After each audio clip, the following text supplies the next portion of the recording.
The First of Kings. Chapter 1.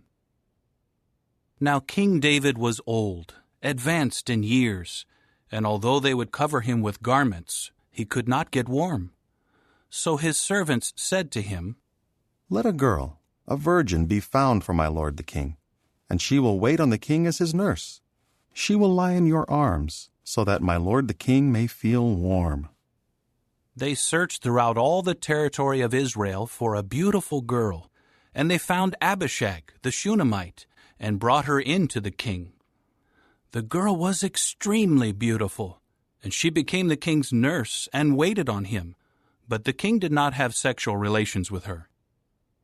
Meanwhile, Adonijah the son of Haggith was exalting himself, saying, "I am going to be king." He had a chariot made for himself, with horsemen and 50 men to run before him. But his father had never confronted him by saying, "Why have you done this?" He was also very handsome, and his mother had given birth to him after Absalom. He conferred with Joab the son of Zeruiah and Abiathar the priest, and they offered Adonijah help and support. But Zadok the priest, Benaiah the son of Jehoiada, Nathan the prophet, Shimei, Rei, and David's mighty warriors did not support Adonijah. Eventually Adonijah held a sacrifice of sheep, cattle, and fattened animals by the stone of Zoheleth, which is near En Rogel, and he invited all his brothers, the king's sons, and all the men of Judah, the king's servants. But he did not invite Nathan the prophet, Benaiah, and the mighty warriors, or Solomon his brother. Nathan then said to Bathsheba, Solomon's mother, "Have you not heard that Adonijah, the son of Haggith, has become king, and our Lord David does not know anything about it? So now come, please, and let me advise you, so that you may save your own life and the life of your son Solomon. Go in to King David and say to him, 'Was it not you, my lord the king, who swore to your servant, saying, Your son Solomon will become king after me, and he is the one who will sit on my throne? So why has Adonijah become king? While you are still there speaking with the king, I will come in after you and confirm your words.'"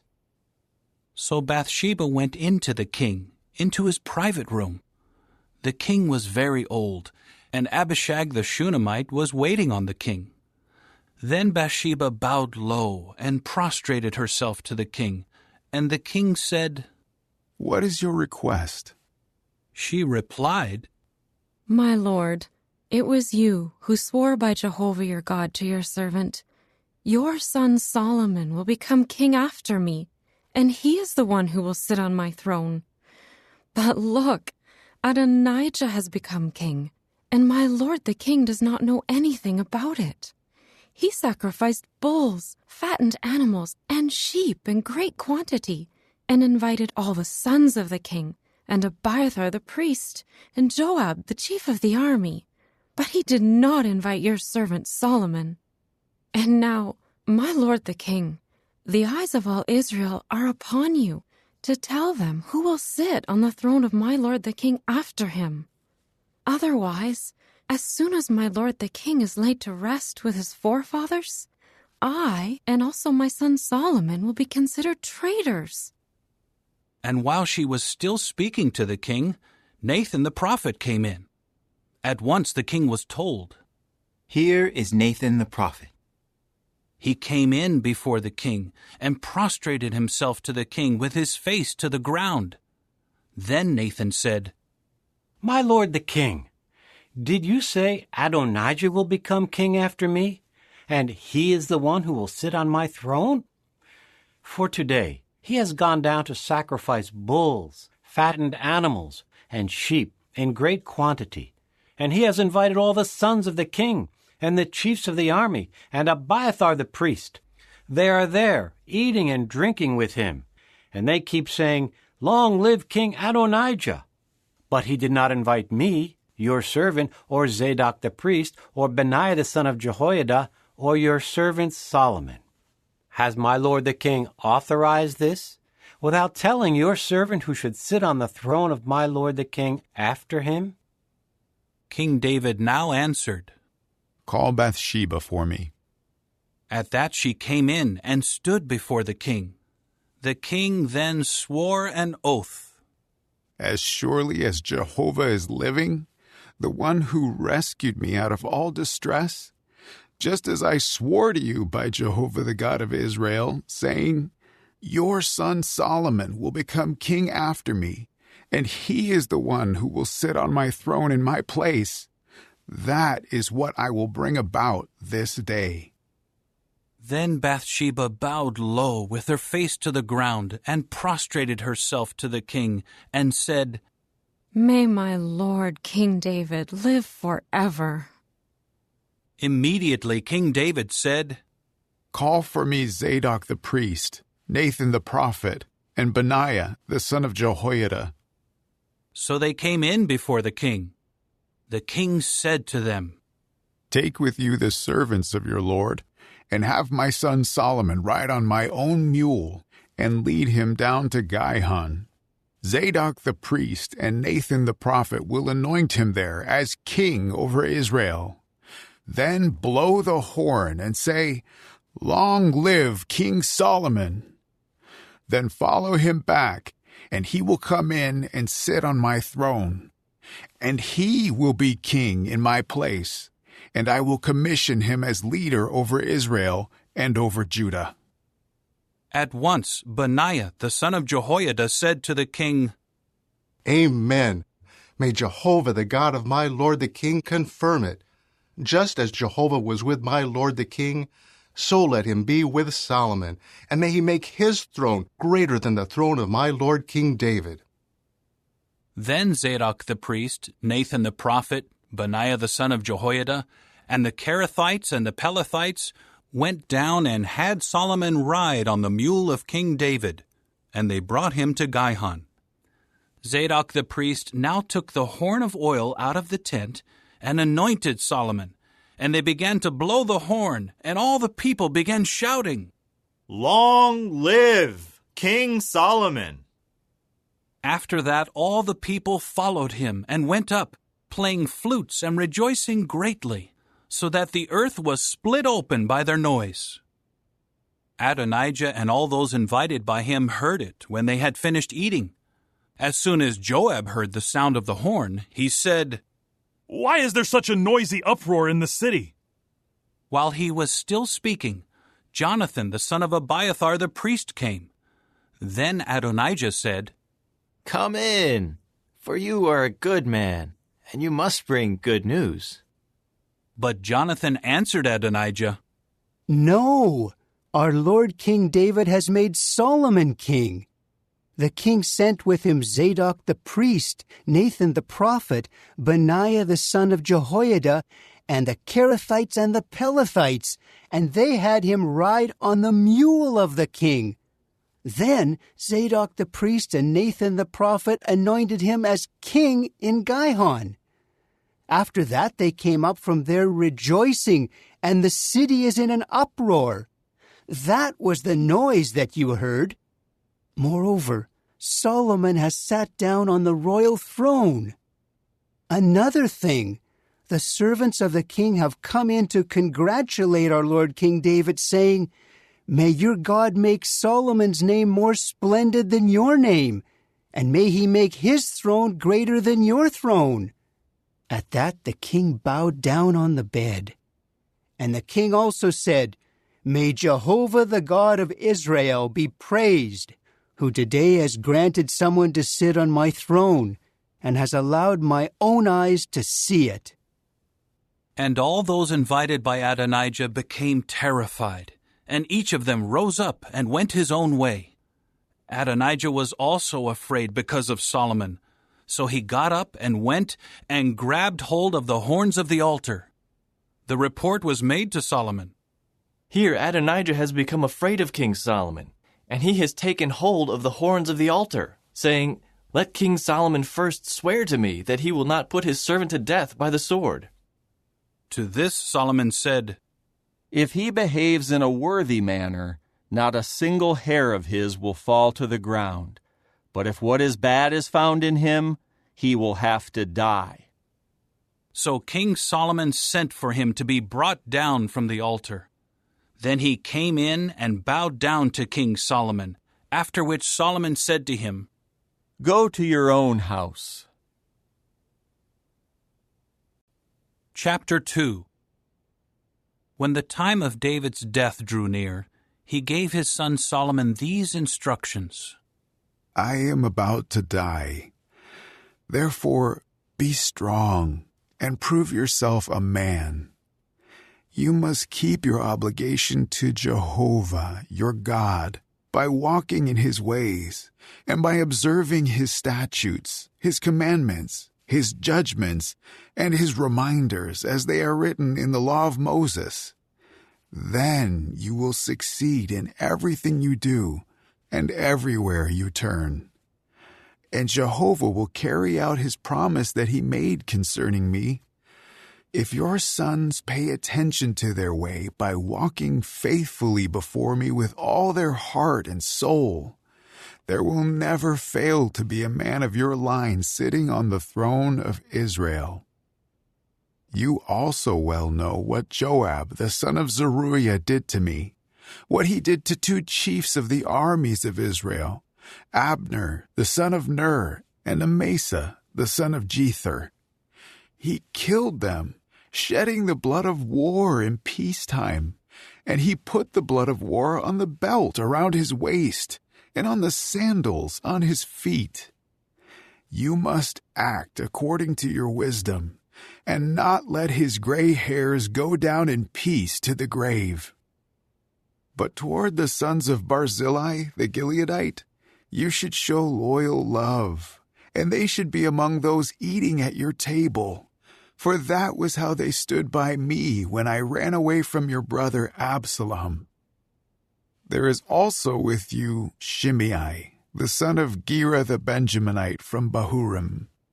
He was the one who cursed me with a vicious curse on the day that I was going to Mahanaim. But when he came down to meet me at the Jordan, I swore to him by Jehovah, I will not put you to death by the sword. Now do not leave him unpunished, for you are a wise man, and you know what you should do to him. You must bring his gray hairs down to the grave with blood." Then David was laid to rest with his forefathers, and was buried in the city of David. The length of David's reign over Israel was 40 years. In Hebron he reigned for 7 years, and in Jerusalem he reigned for 33 years. Solomon then sat down on the throne of David his father, and gradually his kingship became firmly established. In time, Adonijah the son of Haggith came to Bathsheba, Solomon's mother. She asked, "Is your coming peaceable?"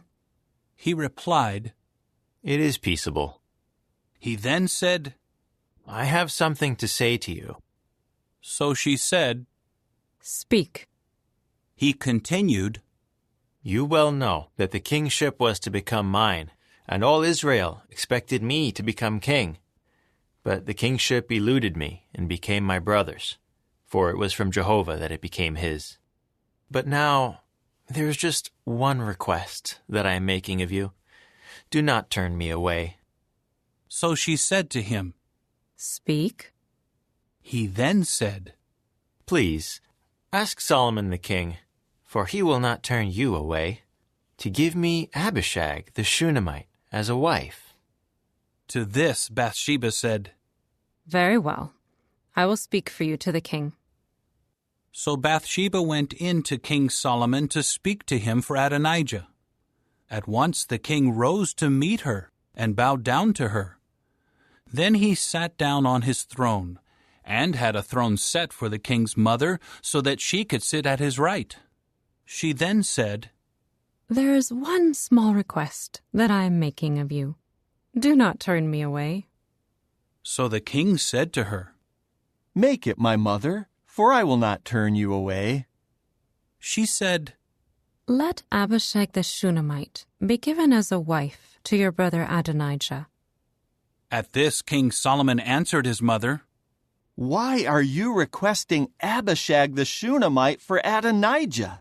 You may as well request the kingship for him, for he is my older brother, and supporting him are Abiathar the priest and Joab the son of Zeruiah.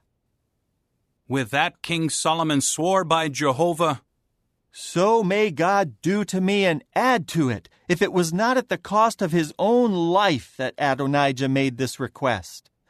And now, as surely as Jehovah is living, who has firmly established me and seated me on the throne of David my father, and who made a house for me, just as he promised, Adonijah will be put to death today. King Solomon immediately sent Benaiah the son of Jehoiada, who went out and struck Adonijah down, and he died. To Abiathar the priest the king said, Go to your fields in Anathoth. You deserve to die, but on this day I will not put you to death, because you carried the ark of the sovereign Lord Jehovah before David my father, and because you shared in all the hardships that my father suffered. So Solomon drove Abiathar out from serving as a priest of Jehovah, to fulfill Jehovah's word against the house of Eli in Shiloh. When the news reached Joab, for Joab had supported Adonijah, but he had not supported Absalom, Joab fled to the tent of Jehovah and grabbed hold of the horns of the altar. Then King Solomon was told, Joab has fled to the tent of Jehovah, and he is there beside the altar. So Solomon sent Benaiah the son of Jehoiada, saying, Go, strike him down. So Benaiah went to the tent of Jehovah and said to him, This is what the king says. Come out. But he said, No, I will die here. Benaiah brought word back to the king. This is what Joab said, and this is what he answered me. Then the king said to him, Do just as he said. Strike him down and bury him, and remove from me and from the house of my father the blood that Joab spilled without just cause. Jehovah will bring his blood back on his own head. For without my father David's knowledge, he struck down and killed with the sword 2 men more righteous and better than he was, Abner the son of Ner, the chief of the army of Israel, and Amasa the son of Jether, the chief of the army of Judah.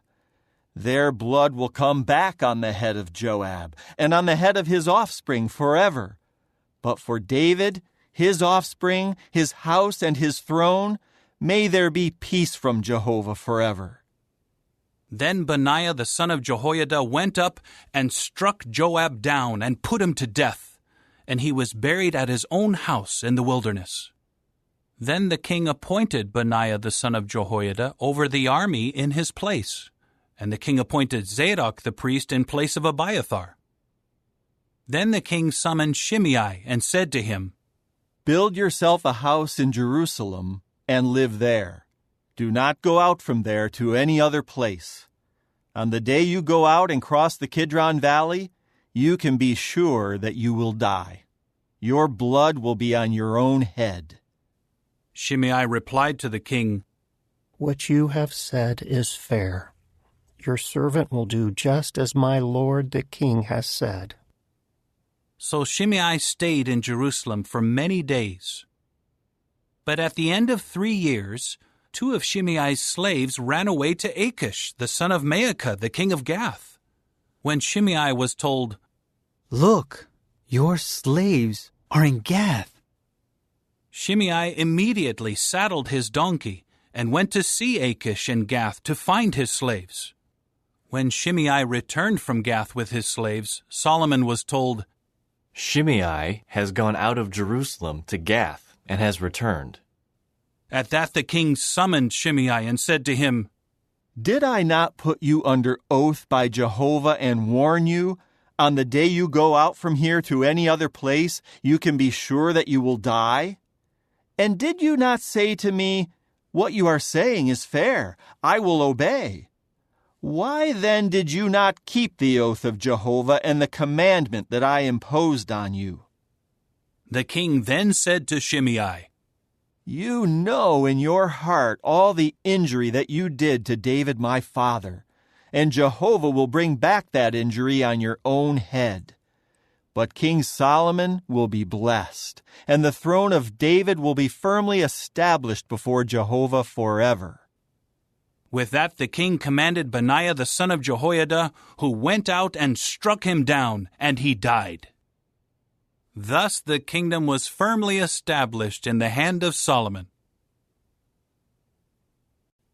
Chapter 3. Solomon made a marriage alliance with Pharaoh, king of Egypt. He married Pharaoh's daughter and brought her to the city of David, until he finished building his own house and the house of Jehovah, and the wall around Jerusalem. But the people were still sacrificing on the high places, because until that time a house for the name of Jehovah had not yet been built. Solomon continued to love Jehovah by walking in the statutes of David his father, except that he was sacrificing and making offering smoke on the high places. The king went to Gibeon to sacrifice there, for that was the most prominent high place. Solomon offered 1,000 burnt sacrifices on that altar. In Gibeon, Jehovah appeared to Solomon in a dream by night, and God said, Ask what you would like me to give you.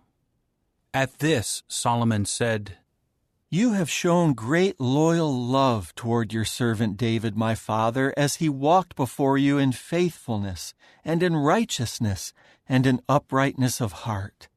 You have continued to show him this great loyal love down to this day, by giving him a son to sit on his throne. And now, Jehovah my God, you have made your servant king in the place of David my father, though I am just a youth, and I am inexperienced. Your servant is among your people whom you have chosen, a people so vast that they cannot be numbered or counted. So grant your servant an obedient heart to judge your people, to discern between good and bad, for who is able to judge this numerous people of yours? It was pleasing to Jehovah that Solomon had requested this. God then said to him, Because you requested this, and you did not request for yourself long life, or riches, or the death of your enemies, but you requested understanding to hear judicial cases, I will do what you asked. I will give you a wise and understanding heart, so that just as there has never been anyone like you before, there will never be anyone like you again. Furthermore, what you have not requested I will give you, both riches and glory, so that there will be no other king like you in your lifetime. And if you walk in my ways, by keeping my regulations and my commandments, just as David your father walked, I will also give you a long life. When Solomon awoke, he realized that it had been a dream. Then he went to Jerusalem and stood before the ark of the covenant of Jehovah, and offered up burnt sacrifices and communion offerings, and spread a feast for all his servants. At that time, 2 prostitutes came in to the king and stood before him. The first woman said, Please, my lord, this woman and I live in one house, and I gave birth while she was in the house. On the 3rd day after I gave birth, this woman also gave birth. We were together, just the 2 of us. There was no one else with us in the house. During the night, this woman's son died because she lay on him. So she got up in the middle of the night and took my son from my side while your slave girl was asleep, and laid him in her arms, and she laid her dead son in my arms. When I got up in the morning to nurse my son, I saw that he was dead. So I examined him closely in the morning and saw that it was not my son whom I had given birth to. But the other woman said, No, My son is the living one, and your son is the dead one. But the first woman was saying, No, your son is the dead one, and my son is the living one. That is how they argued before the king. Finally, the king said, This one says, This is my son, the living one, and your son is the dead one. And that one says, No, your son is the dead one, and my son is the living one. The king said, Bring me a sword. So they brought a sword to the king. The king then said, Cut the living child in two, and give half to one woman and half to the other. At once, the woman whose son was the living one pleaded with the king, for her compassions were stirred toward her son. She said, Please, my lord, you should give her the living child. By no means put him to death. But the other woman was saying, He will be neither mine nor yours. Let them cut him in two. At that the king answered, Give the living child to the first woman. By no means put him to death, for she is his mother. So all Israel heard about the judgment that the king had handed down, and they were in awe of the king, for they saw that the wisdom of God was with him to execute justice. Chapter 4. King Solomon ruled over all Israel. These were his high officials. Azariah the son of Zadok was the priest. Elihoreph and Ahijah the sons of Shisha were secretaries. Jehoshaphat the son of Ahilud was the recorder. Benaiah the son of Jehoiada was in charge of the army. Zadok and Abiathar were priests. Azariah the son of Nathan was over the deputies. Zabad the son of Nathan was a priest and the king's friend.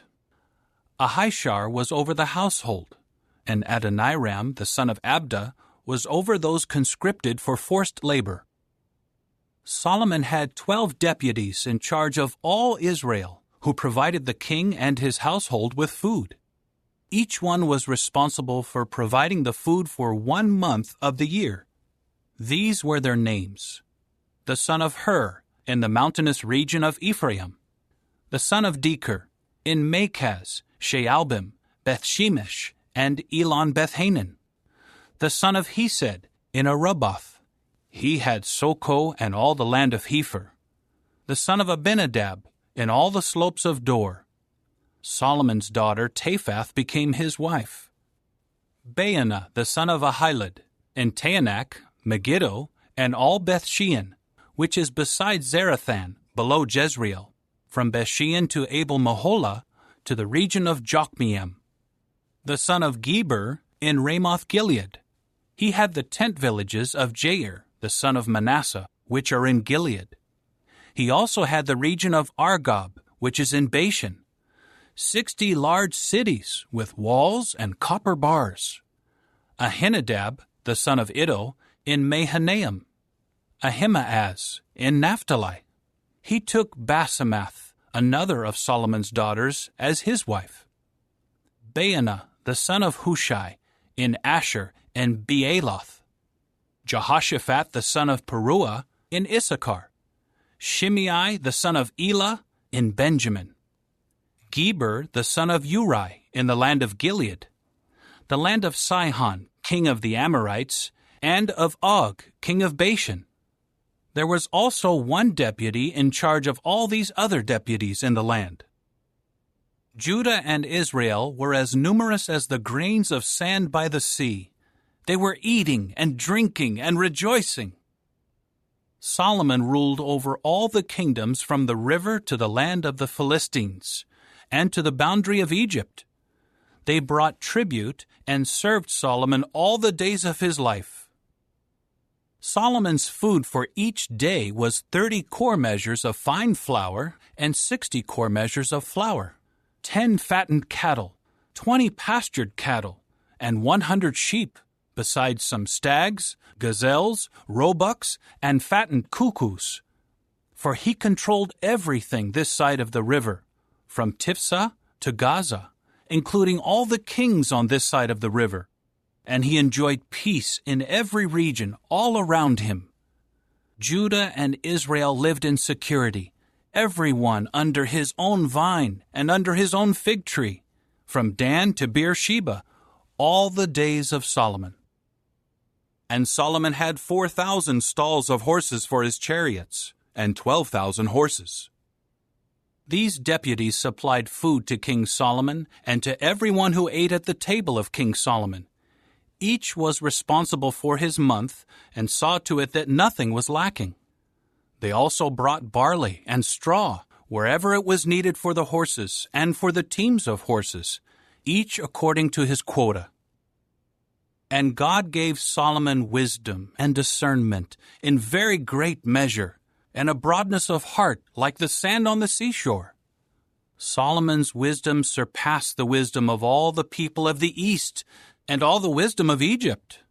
He was wiser than any other man, wiser than Ethan the Ezrahite, and Heman, Calcol, and Darda, the sons of Mahol. His fame spread among all the surrounding nations. He composed 3,000 proverbs, and his songs numbered 1,005. He would speak about the trees, from the cedar in Lebanon to the hyssop that grows on the wall. He would speak about the animals, the birds, the creeping things, and the fish.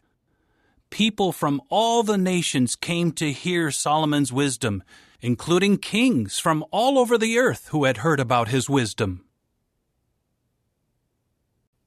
Chapter 5. When Hiram, the king of Tyre, heard that Solomon had been anointed as king in place of his father, he sent his servants to Solomon, for Hiram had always been a friend of David's. In turn, Solomon sent word to Hiram, "You well know that David my father was not able to build a house for the name of Jehovah his God because of the wars waged against him from every side, until Jehovah put his enemies under the soles of his feet. But now Jehovah my God has given me rest on all sides. There is no one opposing me, and nothing bad happening. So I intend to build a house for the name of Jehovah my God, just as Jehovah promised to David my father, saying, 'Your son, whom I will put on your throne in your place, he is the one who will build the house for my name.' Now command your people to cut cedars of Lebanon for me. My servants will work with your servants, and I will pay the wages of your servants according to the rate you set. For you are aware that not one of us knows how to cut trees like the Sidonians." When Hiram heard Solomon's words, he rejoiced greatly and said, "May Jehovah be praised today, for he has given David a wise son over this great people." So Hiram sent word to Solomon, "I have heard the message you sent to me. I will do all you desire in providing the cedar and juniper timbers. My servants will bring them down from Lebanon to the sea, and I will make them into log rafts to go by sea to the place that you designate to me. I will have them broken up there, and you can carry them away. In exchange, you will provide the food that I request for my household." So Hiram supplied all the timbers of cedar and juniper that Solomon desired. And Solomon gave Hiram 20,000 core measures of wheat as food supplies for his household, and 20 core measures of very fine olive oil. That was what Solomon gave Hiram year after year. And Jehovah gave Solomon wisdom, just as he had promised him. And there was peace between Hiram and Solomon, and the two of them made a treaty. King Solomon conscripted men for forced labor out of all Israel. 30,000 men were conscripted. He would send them to Lebanon in shifts of 10,000 each month. They would spend a month in Lebanon and 2 months at their homes, and Adoniram was over those conscripted for forced labor. Solomon had 70,000 common laborers and 80,000 stonecutters in the mountains, as well as Solomon's 3,300 princely deputies, who served as foremen to supervise the workmen. At the king's order, they quarried large stones, expensive stones, to lay the foundation of the house with hewn stones. So Solomon's builders and Hiram's builders and the Gebalites did the cutting, and they prepared the timbers and the stones to build the house. Chapter 6. In the 480th year after the Israelites came out of the land of Egypt, in the 4th year after Solomon became king over Israel, in the month of Ziv, that is, the 2nd month, he began to build the house of Jehovah. The house that King Solomon built for Jehovah was 60 cubits long, 20 cubits wide, and 30 cubits high. The porch in front of the temple was 20 cubits long, corresponding to the width of the house.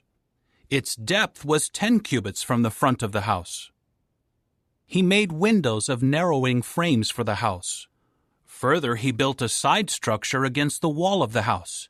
It went around the walls of the house, those of the temple and the innermost room, and he made side chambers all around. The lowest level of the side chambers was 5 cubits wide, the middle level was 6 cubits wide, and the third level was 7 cubits wide, for he made offsets all around the house, so that nothing was attached to the walls of the house. The house was built with quarry stone that had already been prepared, so that no hammers or axes or any iron tools were heard in the house while it was being built. The entrance of the lowest side chamber was on the south side of the house, and a winding staircase led up to the middle floor, and from the middle floor up to the 3rd floor. He continued building the house, and finished it, and covered the house with cedar beams and rows of cedar planks. He built the side chambers all around the house, each 5 cubits high, and they were joined to the house by cedar timbers.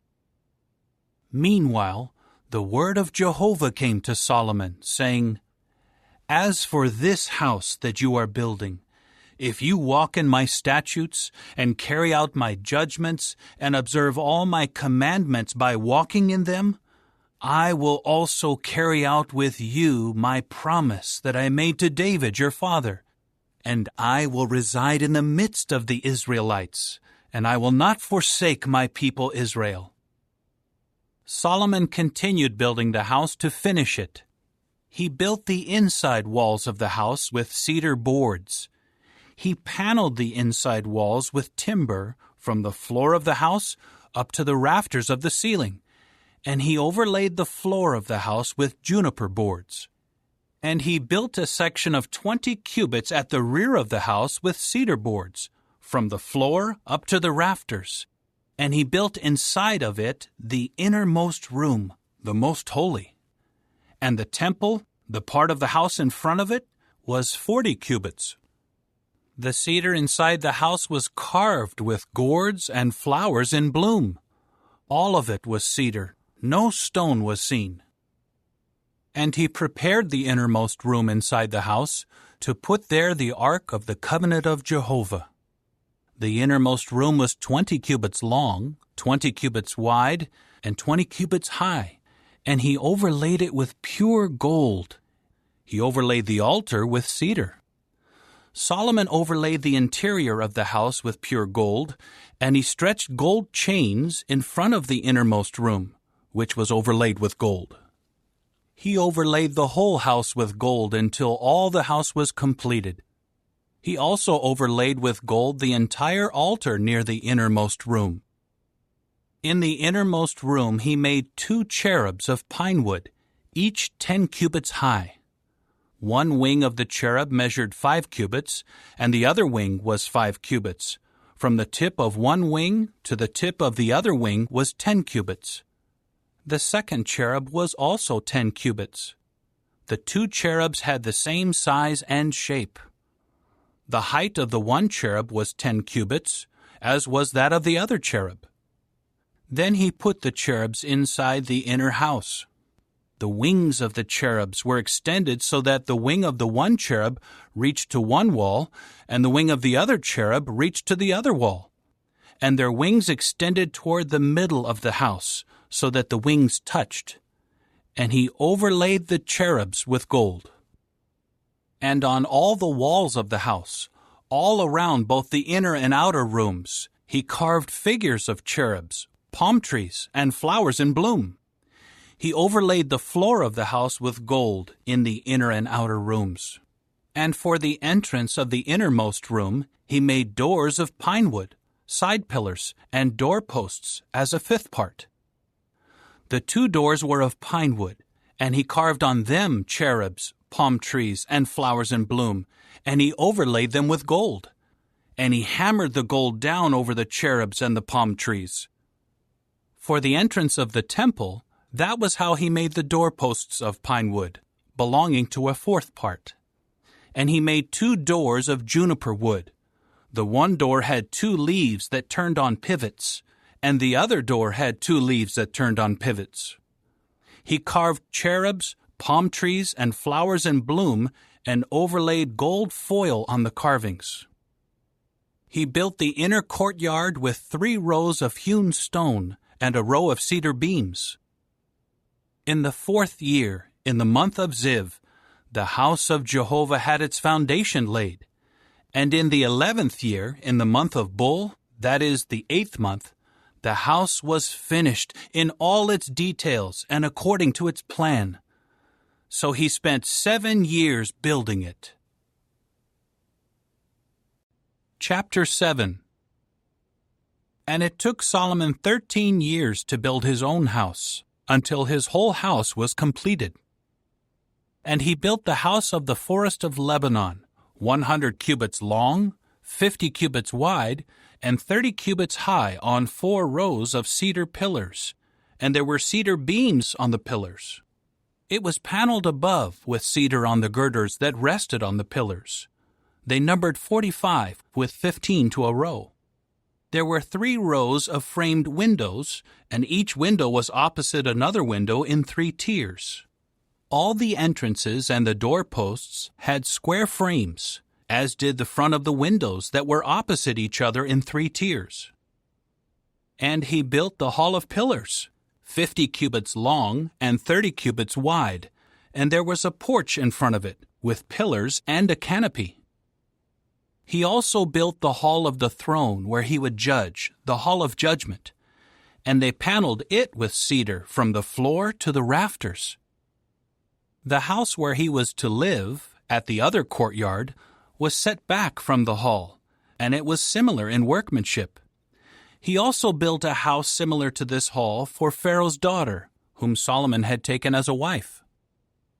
All of these were made of expensive stones, hewn according to measure, trimmed with stone saws inside and out, from the foundation up to the coping, and outside as far as the great courtyard. And the foundation was laid with very large expensive stones. Some stones measured 10 cubits, and other stones 8 cubits. And above these were expensive stones hewn according to measure, as well as cedar. Around the great courtyard were 3 rows of hewn stone and a row of cedar beams, like that for the inner courtyard of the house of Jehovah and the porch of the house. King Solomon sent for Hiram and brought him from Tyre.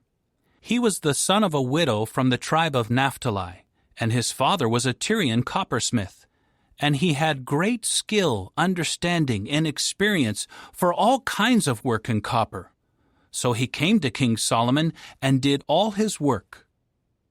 He cast the 2 pillars of copper. Each pillar was 18 cubits high, and it took a measuring cord 12 cubits long to encircle each of the 2 pillars. And he made 2 capitals cast in copper to put on the tops of the pillars.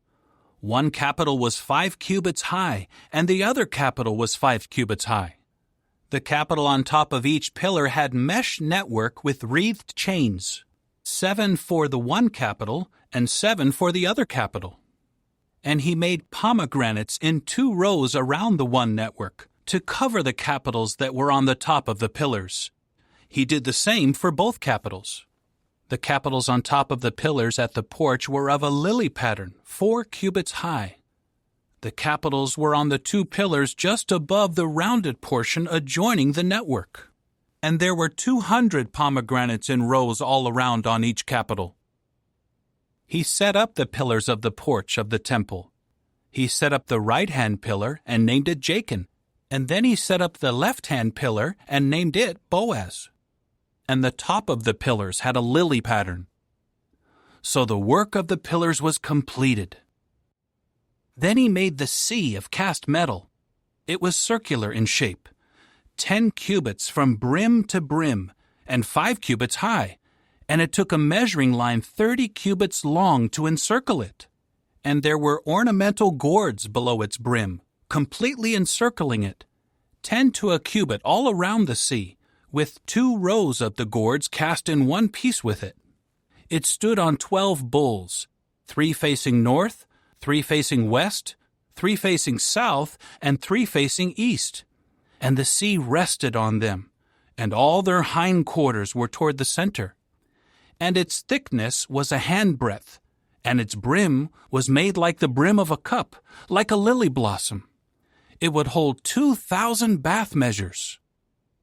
Then he made the 10 carriages of copper.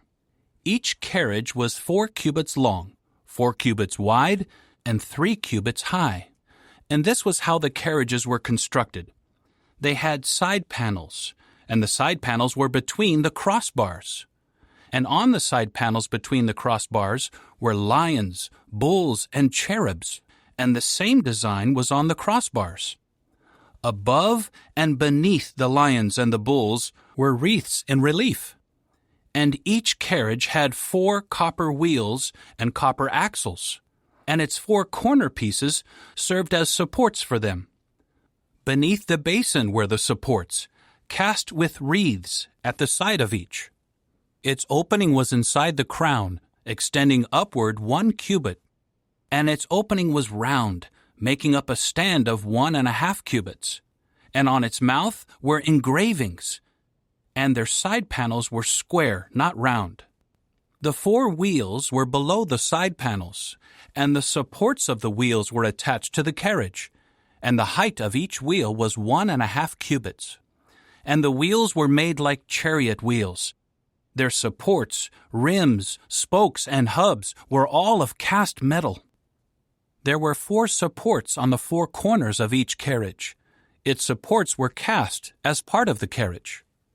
On top of the carriage was a circular band, 1/2 cubit high, and on the top of the carriage its framing pieces and its side panels were cast as part of it.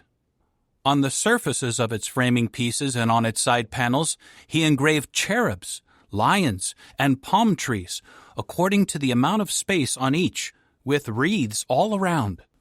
This is how he made the 10 carriages. They were all cast alike, with the same measure and shape. He made 10 copper basins. Each could hold 40 bath measures. Each basin measured 4 cubits. There was 1 basin for each of the 10 carriages. Then he put 5 carriages on the right side of the house, and 5 on the left side of the house, and he placed the sea on the right side of the house toward the southeast.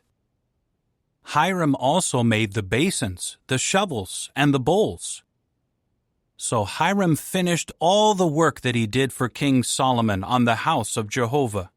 The 2 pillars and the bowl-shaped capitals that were on top of the 2 pillars, the 2 networks to cover the 2 bowl-shaped capitals that were on top of the pillars, the 400 pomegranates for the 2 networks, 2 rows of pomegranates for each network, to cover the 2 bowl-shaped capitals that were on the 2 pillars, the 10 carriages and the 10 basins on the carriages, the sea and the 12 bowls beneath the sea, and the cans, the shovels, the bowls, and all the utensils which Hiram made of polished copper for King Solomon for the house of Jehovah. The king cast them in clay molds in the district of the Jordan, between Succoth and Zarethan. Solomon left all the utensils unweighed because they were in such great quantities. The weight of the copper was not ascertained. Solomon made all the utensils for the house of Jehovah, the altar of gold, the gold table on which to put the showbread, the lampstands of pure gold, 5 on the right and 5 on the left before the innermost room, and the blossoms, the lamps, and the snuffers of gold, the basins, the extinguishers, the bowls, the cups and the fire holders of pure gold, and the sockets for the doors of the inner house, that is, the most holy, and for the doors of the house of the temple of gold. So King Solomon completed all the work he had to do for the house of Jehovah. Solomon then brought in the things that David his father had made holy, and he put the silver, the gold, and the articles into the treasuries of the house of Jehovah. Chapter 8. At that time Solomon congregated the elders of Israel, all the heads of the tribes, the chieftains of the paternal houses of Israel. They came to King Solomon at Jerusalem to bring up the ark of the covenant of Jehovah from the city of David, that is, Zion. All the men of Israel assembled before King Solomon at the festival in the month of Ethanim, that is, the 7th month. So all the elders of Israel came, and the priests lifted up the ark. They brought up the ark of Jehovah, the tent of meeting, and all the holy utensils that were in the tent. The priests and the Levites brought them up. King Solomon and the entire assembly of Israel, who had been summoned to meet with him, were before the ark. So many sheep and cattle were being sacrificed that they could not be counted or numbered. Then the priests brought the ark of the covenant of Jehovah to its place, into the innermost room of the house, the most holy, underneath the wings of the cherubs.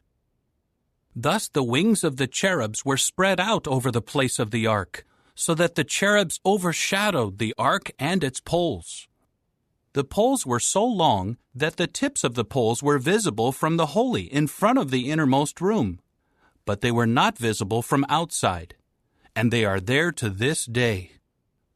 There was nothing in the ark but the 2 stone tablets that Moses placed there at Horeb, when Jehovah made a covenant with the people of Israel while they were coming out of the land of Egypt.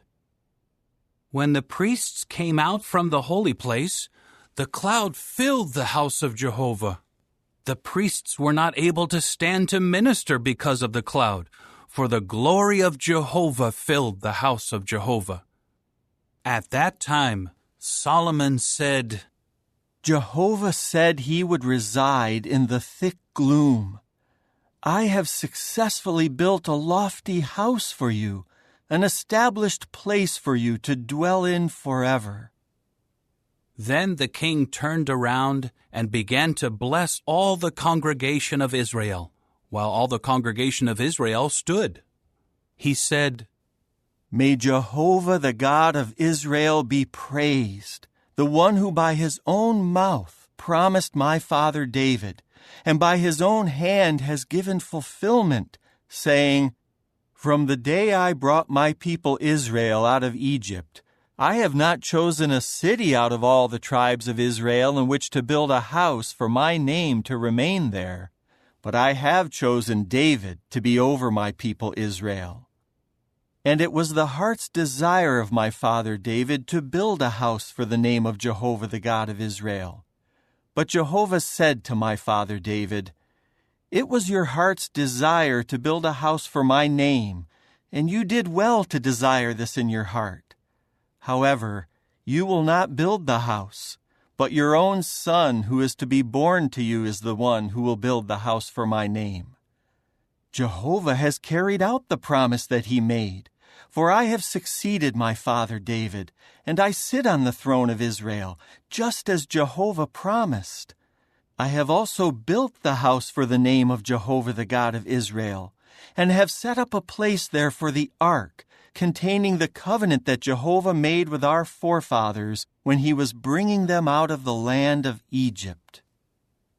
Then Solomon stood before the altar of Jehovah in front of all the congregation of Israel, and he spread his hands out to the heavens, and he said, O Jehovah, the God of Israel, there is no God like you in the heavens above or on the earth beneath, keeping the covenant and showing loyal love to your servants who are walking before you with all their heart. You have kept the promise that you made to your servant David, my father. You made the promise with your own mouth, and this day you have fulfilled it with your own hand. And now, O Jehovah, the God of Israel, keep the promise you made to your servant David, my father, when you said, 'There will never fail to be a man of your line before me to sit on the throne of Israel, if only your sons will pay attention to their way by walking before me, just as you have walked before me.' And now, O God of Israel, let the promise that you made to your servant David, my father, prove trustworthy, please." But will God really dwell on the earth? Look, the heavens, yes, the heaven of the heavens cannot contain you. How much less, then, this house that I have built? Now pay attention to the prayer of your servant, and to his request for favor, O Jehovah my God, and listen to the cry for help and to the prayer that your servant is praying before you today.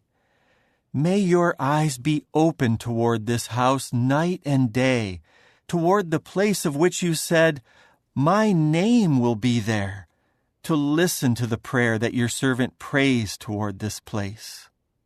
And listen to your servant's request for favor, and to the request by your people Israel that they pray toward this place.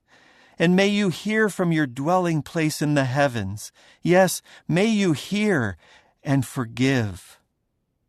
When a man sins against his fellow man and is made to take an oath and is brought under liability to the oath, and while under the oath he comes before your altar in this house, may you then hear from the heavens and act and judge your servants by pronouncing the wicked one guilty and bringing what he did on his own head, and by pronouncing the righteous one innocent and rewarding him according to his own righteousness. When your people Israel are defeated by an enemy because they kept sinning against you, and they return to you and glorify your name, and pray and beg you for favor in this house, may you then hear from the heavens and forgive the sin of your people Israel, and bring them back to the land that you gave to their forefathers. When the heavens are shut up, and there is no rain because they kept sinning against you, and they pray toward this place and glorify your name and turn back from their sin because you humbled them, may you then hear from the heavens and forgive the sin of your servants, of your people Israel, for you will instruct them about the good way in which they should walk, and bring rain on your land that you gave to your people as an inheritance. If a famine occurs in the land, or a pestilence, a scorching blight, mildew, swarming locusts, or voracious locusts, or if their enemy besieges them in any of the cities of the land, or if any other sort of plague or disease occurs, whatever prayer, whatever request for favor may be made by any man or by all your people Israel, for each one knows the plague of his own heart, when they spread out their hands toward this house, then may you hear from the heavens, your dwelling place, and may you forgive and take action, and reward each one according to all his ways. For you know his heart. You alone truly know every human heart, so that they may fear you all the days they live on the land that you gave to our forefathers. Also concerning the foreigner who is not part of your people Israel, and who comes from a distant land because of your name, for they will hear about your great name and your mighty hand and your outstretched arm, and he comes and prays toward this house, may you then listen from the heavens, your dwelling place, and do all that the foreigner asks of you, so that all the peoples of the earth may know your name and fear you, as your people Israel do, and may know that your name has been called on this house that I have built. If your people go to war against their enemy in the way that you send them, and they pray to Jehovah in the direction of the city that you have chosen, and toward the house that I have built for your name, then hear from the heavens their prayer and their request for favor, and execute judgment for them. If they sin against you, for there is no man who does not sin, and you are furious with them, and you abandon them to an enemy, and their captors carry them off captive to the land of the enemy, far or near, and they come to their senses in the land where they were carried off captive, and they return to you and beg you for favor in the land of their captors, saying, "We have sinned and done wrong. We have acted wickedly." And they return to you with all their heart and all their soul in the land of their enemies who carried them off captive, and they pray to you in the direction of their land that you gave to their forefathers, and of the city that you have chosen, and the house that I have built for your name, then hear from the heavens, your dwelling place, their prayer and their request for favor, and execute judgment for them, and forgive your people who have sinned against you, forgiving all their transgressions they committed against you. You will make them objects of pity before their captors, and they will pity them, for they are your people and your inheritance, whom you brought out of Egypt, from inside the iron-smelting furnace. May your eyes be opened to your servant's request for favor, and to the request for favor by your people Israel, by listening whenever they call to you. For you set them apart as your inheritance out of all the peoples of the earth, just as you declared through Moses your servant when you were bringing our forefathers out of Egypt, O sovereign Lord Jehovah. And as soon as Solomon finished offering to Jehovah this entire prayer and request for favor, he rose up from before the altar of Jehovah, where he had been kneeling with his hands spread out to the heavens. He then stood and blessed all the congregation of Israel with a loud voice, saying, "Praised be Jehovah, who has given a resting place to his people Israel, just as he promised. Not one word of all his good promise that he made through Moses his servant has failed. May Jehovah our God be with us, just as he was with our forefathers. May he not abandon us, nor forsake us. May he draw our heart toward himself, to walk in all his ways, and to keep his commandments, his regulations, and his judgments, which he commanded our forefathers to observe. And may these words of mine, with which I have begged Jehovah for favor, be near to Jehovah our God by day and night, that he may execute judgment for his servant and for his people Israel as each day requires, so that all the peoples of the earth may know that Jehovah is the true God. There is no other. So let your heart be complete with Jehovah our God by walking in his regulations and by keeping his commandments as on this day." Now the king and all Israel with him offered a grand sacrifice before Jehovah. Solomon offered the communion sacrifices to Jehovah. He offered 22,000 cattle and 120,000 sheep. Thus the king and all the Israelites inaugurated the house of Jehovah. On that day the king had to sanctify the middle of the courtyard that is before the house of Jehovah, for there he had to offer up the burnt sacrifices, the grain offerings, and the fat pieces of the communion sacrifices, because the copper altar that is before Jehovah was too small to contain the burnt sacrifices, the grain offerings, and the fat pieces of the communion sacrifices. At that time Solomon held the festival together with all Israel, a great congregation from Lebo-Hamath down to the Wadi of Egypt, before Jehovah our God for 7 days, and then another 7 days, 14 days in all. On the following day he sent the people away, and they blessed the king, and went to their homes rejoicing and feeling glad of heart over all the goodness that Jehovah had shown to David his servant and Israel his people. Chapter 9. As soon as Solomon had finished building the house of Jehovah, the house of the king, and everything Solomon desired to make, Jehovah appeared to Solomon a second time, just as he had appeared to him in Gibeon. Jehovah said to him, I have heard your prayer and your request for favor that you made before me. I have sanctified this house that you built by permanently putting my name there, and my eyes and my heart will always be there.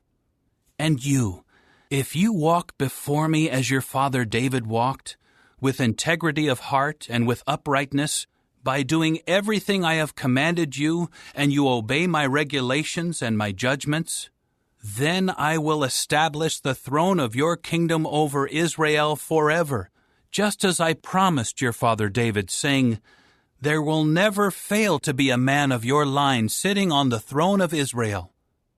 But if you and your sons turn away from following me, and do not keep my commandments and my statutes that I have put before you, and you go and serve other gods and bow down to them, I will cut Israel off from the surface of the land that I have given to them, and the house that I have sanctified for my name I will cast out of my sight, and Israel will become an object of scorn, and a cause for ridicule among all the peoples.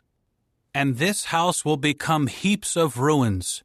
Everyone passing by it will stare in amazement and will whistle and say, Why did Jehovah do that to this land and this house? Then they will say, It was because they abandoned Jehovah their God, who had brought their forefathers out of the land of Egypt, and they embraced other gods and bowed down to them and served them. That is why Jehovah brought all this calamity on them. At the end of 20 years, during which Solomon built the two houses, the house of Jehovah and the house of the king, Hiram, the king of Tyre, had supplied Solomon with cedar and juniper timbers, and with as much gold as he desired. And King Solomon gave to Hiram 20 cities in the land of Galilee. So Hiram went out from Tyre to see the cities that Solomon had given him, but he was not satisfied with them. He said, What sort of cities are these that you have given me, my brother? So they came to be called the land of Cabul, down to this day. In the meantime, Hiram sent to the king 120 talents of gold. This is the account of those whom King Solomon conscripted for forced labor to build the house of Jehovah, his own house, the mound, the wall of Jerusalem, Hazor, Megiddo, and Gezer. Pharaoh, king of Egypt, had come up and captured Gezer and had burned it with fire, and he had also killed the Canaanites dwelling in the city. So he gave it as a parting gift to his daughter, the wife of Solomon. Solomon built up Gezer, Lower Beth-horon, Baalath, and Tamar in the wilderness within the land, as well as all of Solomon's storage cities, the chariot cities, the cities for the horsemen, and whatever Solomon desired to build in Jerusalem, in Lebanon, and in all the land of his dominion.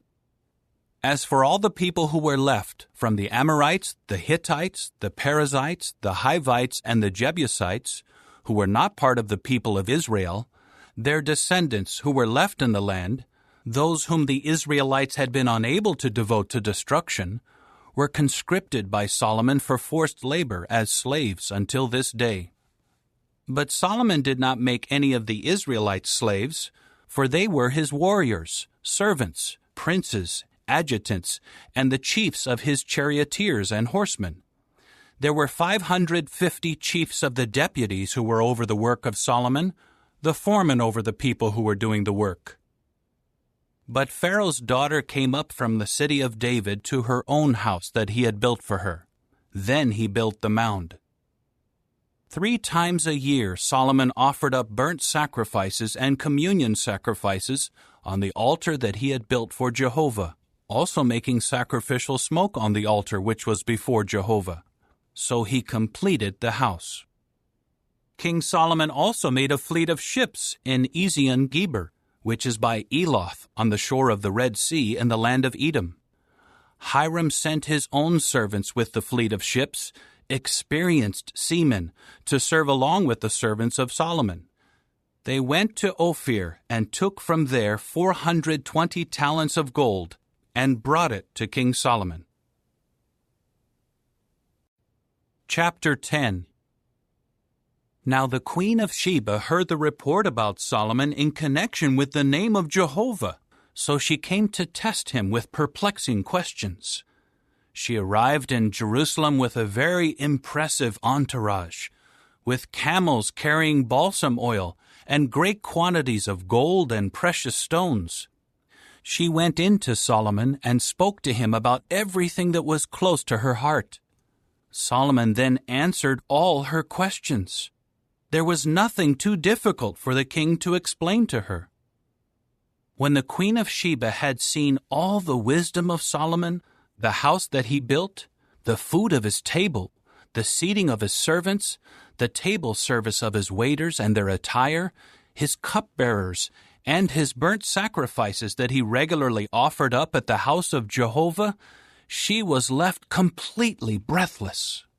So she said to the king, "The report that I heard in my own land about your achievements and about your wisdom was true. But I did not put faith in the reports until I had come and had seen it with my own eyes. And look, I had not been told the half. You have far surpassed in wisdom and prosperity the report that I heard. Happy are your men, and happy are your servants who stand before you constantly, listening to your wisdom. May Jehovah your God be praised, who has taken pleasure in you by putting you on the throne of Israel. Because of Jehovah's everlasting love for Israel, he appointed you as king to administer justice and righteousness." Then she gave the king 120 talents of gold and a great amount of balsam oil and precious stones. Never again was such a quantity of balsam oil brought in as what the queen of Sheba gave to King Solomon. Hiram's fleet of ships that carried gold from Ophir also brought from Ophir algum timbers in very great quantity and precious stones. The king made from the algum timbers supports for the house of Jehovah and for the king's house, as well as harps and stringed instruments for the singers. Such algum timbers have never again been brought in or seen down to this day. King Solomon also gave the queen of Sheba whatever she desired and asked for, in addition to what he gave her out of his own generosity. After that, she left and returned to her own land together with her servants. And the weight of the gold that came to Solomon in 1 year amounted to 666 talents of gold, besides that from the merchants and the profit from the traders and from all the kings of the Arabs and the governors of the land. King Solomon made 200 large shields of alloyed gold. 600 shekels of gold went on each shield, and 300 bucklers of alloyed gold. 3 minas of gold went on each buckler. Then the king put them in the house of the forest of Lebanon. The king also made a great ivory throne and overlaid it with refined gold.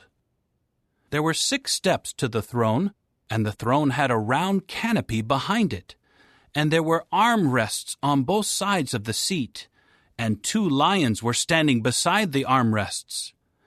And there were 12 lions standing on the 6 steps, 1 at each end of the 6 steps. No other kingdom had made anything like it. All the drinking vessels of King Solomon were of gold, and all the utensils of the house of the forest of Lebanon were of pure gold. There was nothing made of silver, for silver was considered as nothing in the days of Solomon. For the king had a fleet of ships of Tarshish on the sea, along with Hiram's fleet. Once every 3 years, the fleet of ships of Tarshish would come loaded with gold and silver, ivory, apes, and peacocks. So King Solomon was greater than all the other kings of the earth in riches and wisdom. And people of all the earth sought an audience with Solomon to hear his wisdom that God had put in his heart. They would each bring a gift: articles of silver, articles of gold, garments, armor, balsam oil, horses, and mules. And this continued year after year. And Solomon kept accumulating chariots and horses. He had 1,400 chariots and 12,000 horses. And he kept them stationed in the chariot cities and close by the king in Jerusalem.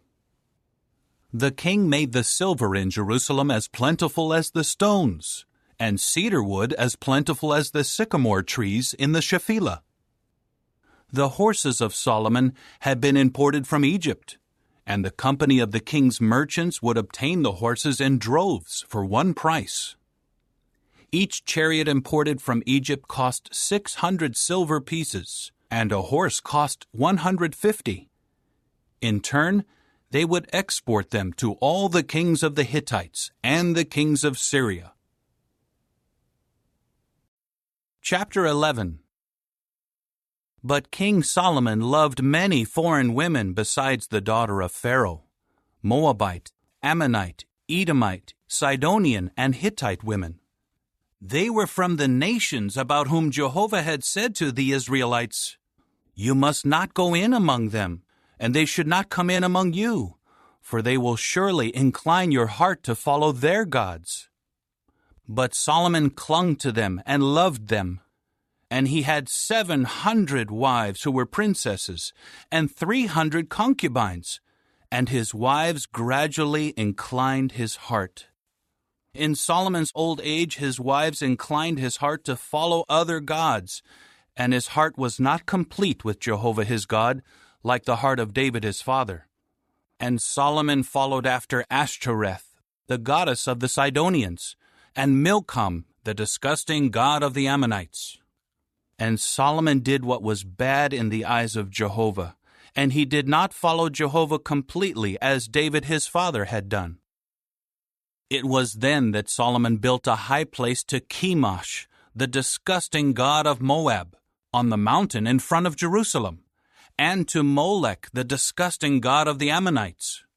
That was what he did for all his foreign wives who were making sacrificial smoke and sacrificing to their gods. Jehovah became furious at Solomon because his heart had inclined away from Jehovah the God of Israel, who had appeared to him twice and had warned him about this very thing, that he should not go after other gods.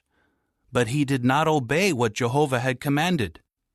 Jehovah now said to Solomon, "Because you have done this, and you have not kept my covenant and my statutes as I commanded you, I will surely rip the kingdom away from you, and I will give it to one of your servants. However, for the sake of your father David, I will not do it in your lifetime. I will rip it out of the hand of your son, but I will not rip away the entire kingdom. One tribe I will give to your son, for the sake of David my servant, and for the sake of Jerusalem, which I have chosen." Jehovah then raised up a resistor against Solomon, Hadad the Edomite, of the royal family of Edom. When David defeated Edom, Joab the chief of the army went up to bury the slain, and he tried to strike down every male in Edom. For Joab and all Israel stayed there for 6 months until he had done away with every male in Edom. But Hadad fled with some of his father's Edomite servants, and they went to Egypt. Hadad was then a young boy. So they set out from Midian and came to Paran. They took men with them from Paran and came to Egypt, to Pharaoh, king of Egypt, who gave him a house, assigned him a food allowance, and gave him land.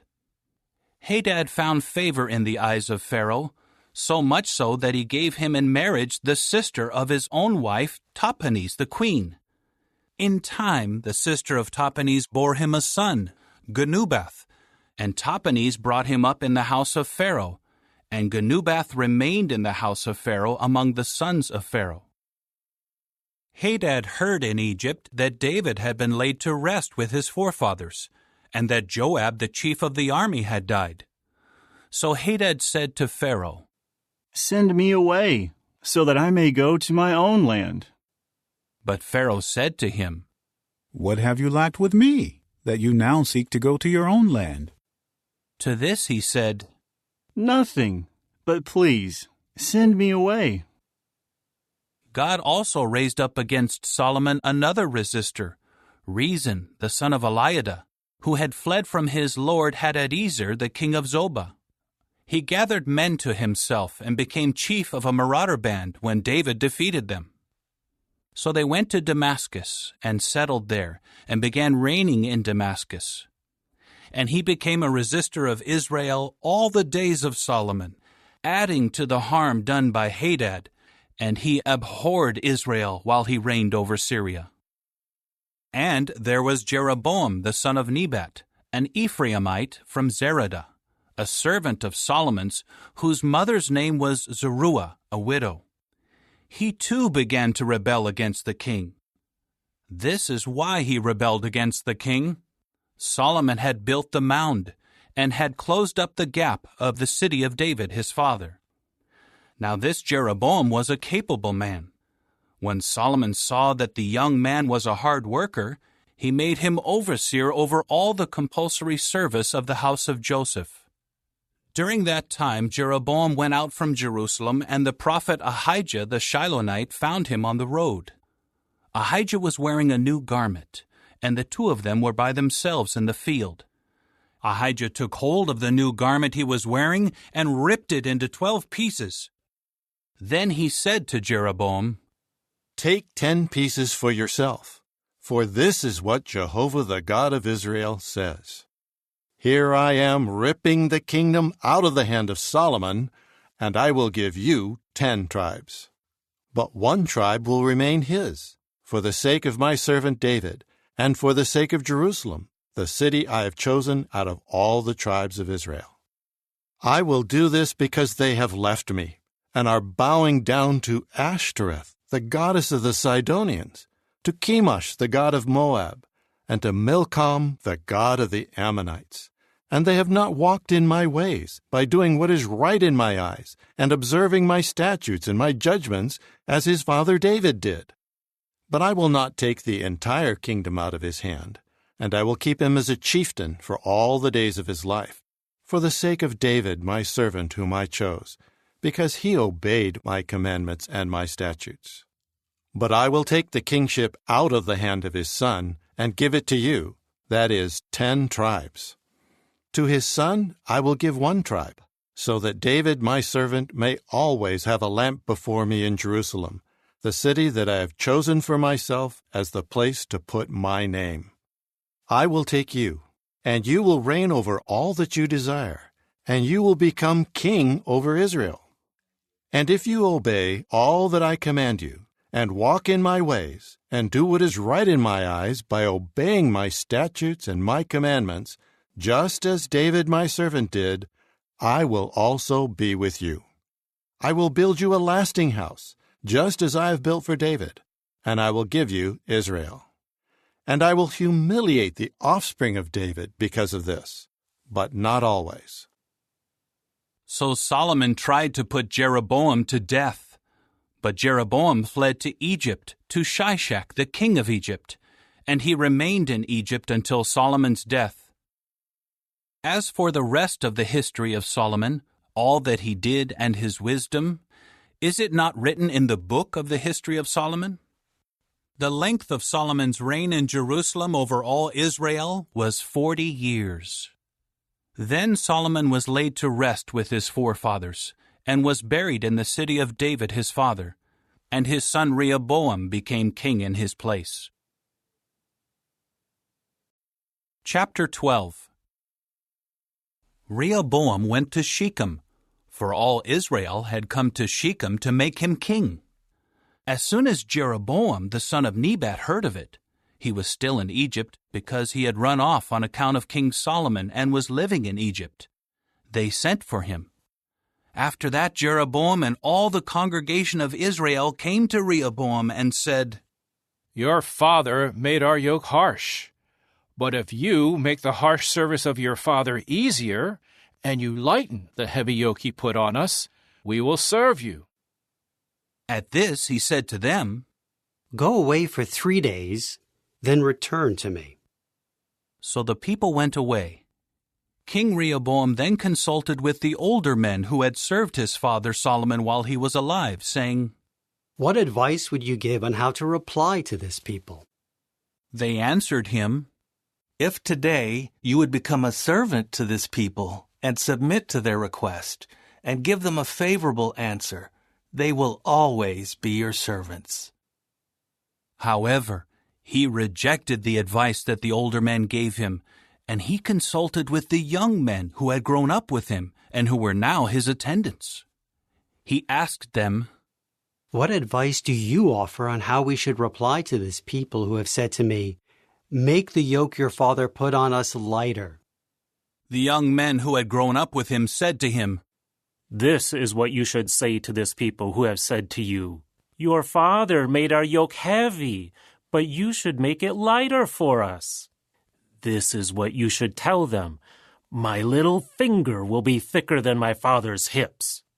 My father imposed a heavy yoke on you, but I will add to your yoke. My father punished you with whips, but I will punish you with scourges."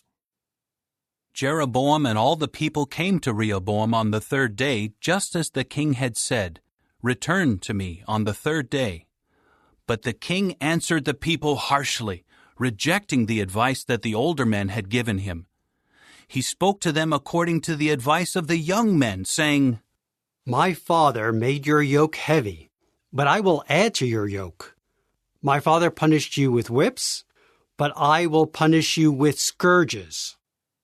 So the king did not listen to the people, for this turn of events was caused by Jehovah, in order to carry out the word that Jehovah had spoken through Ahijah the Shilonite to Jeroboam the son of Nebat. When all Israel saw that the king refused to listen to them, the people replied to the king, "What share do we have in David? We have no inheritance in the son of Jesse. To your gods, O Israel. Now look after your own house, O David." With that, Israel returned to their homes. But Rehoboam continued to reign over the Israelites living in the cities of Judah. Then King Rehoboam sent Adoram, who was in charge of those conscripted for forced labor, but all Israel stoned him to death. King Rehoboam managed to mount his chariot to flee to Jerusalem, and the Israelites have been in revolt against the house of David down to this day.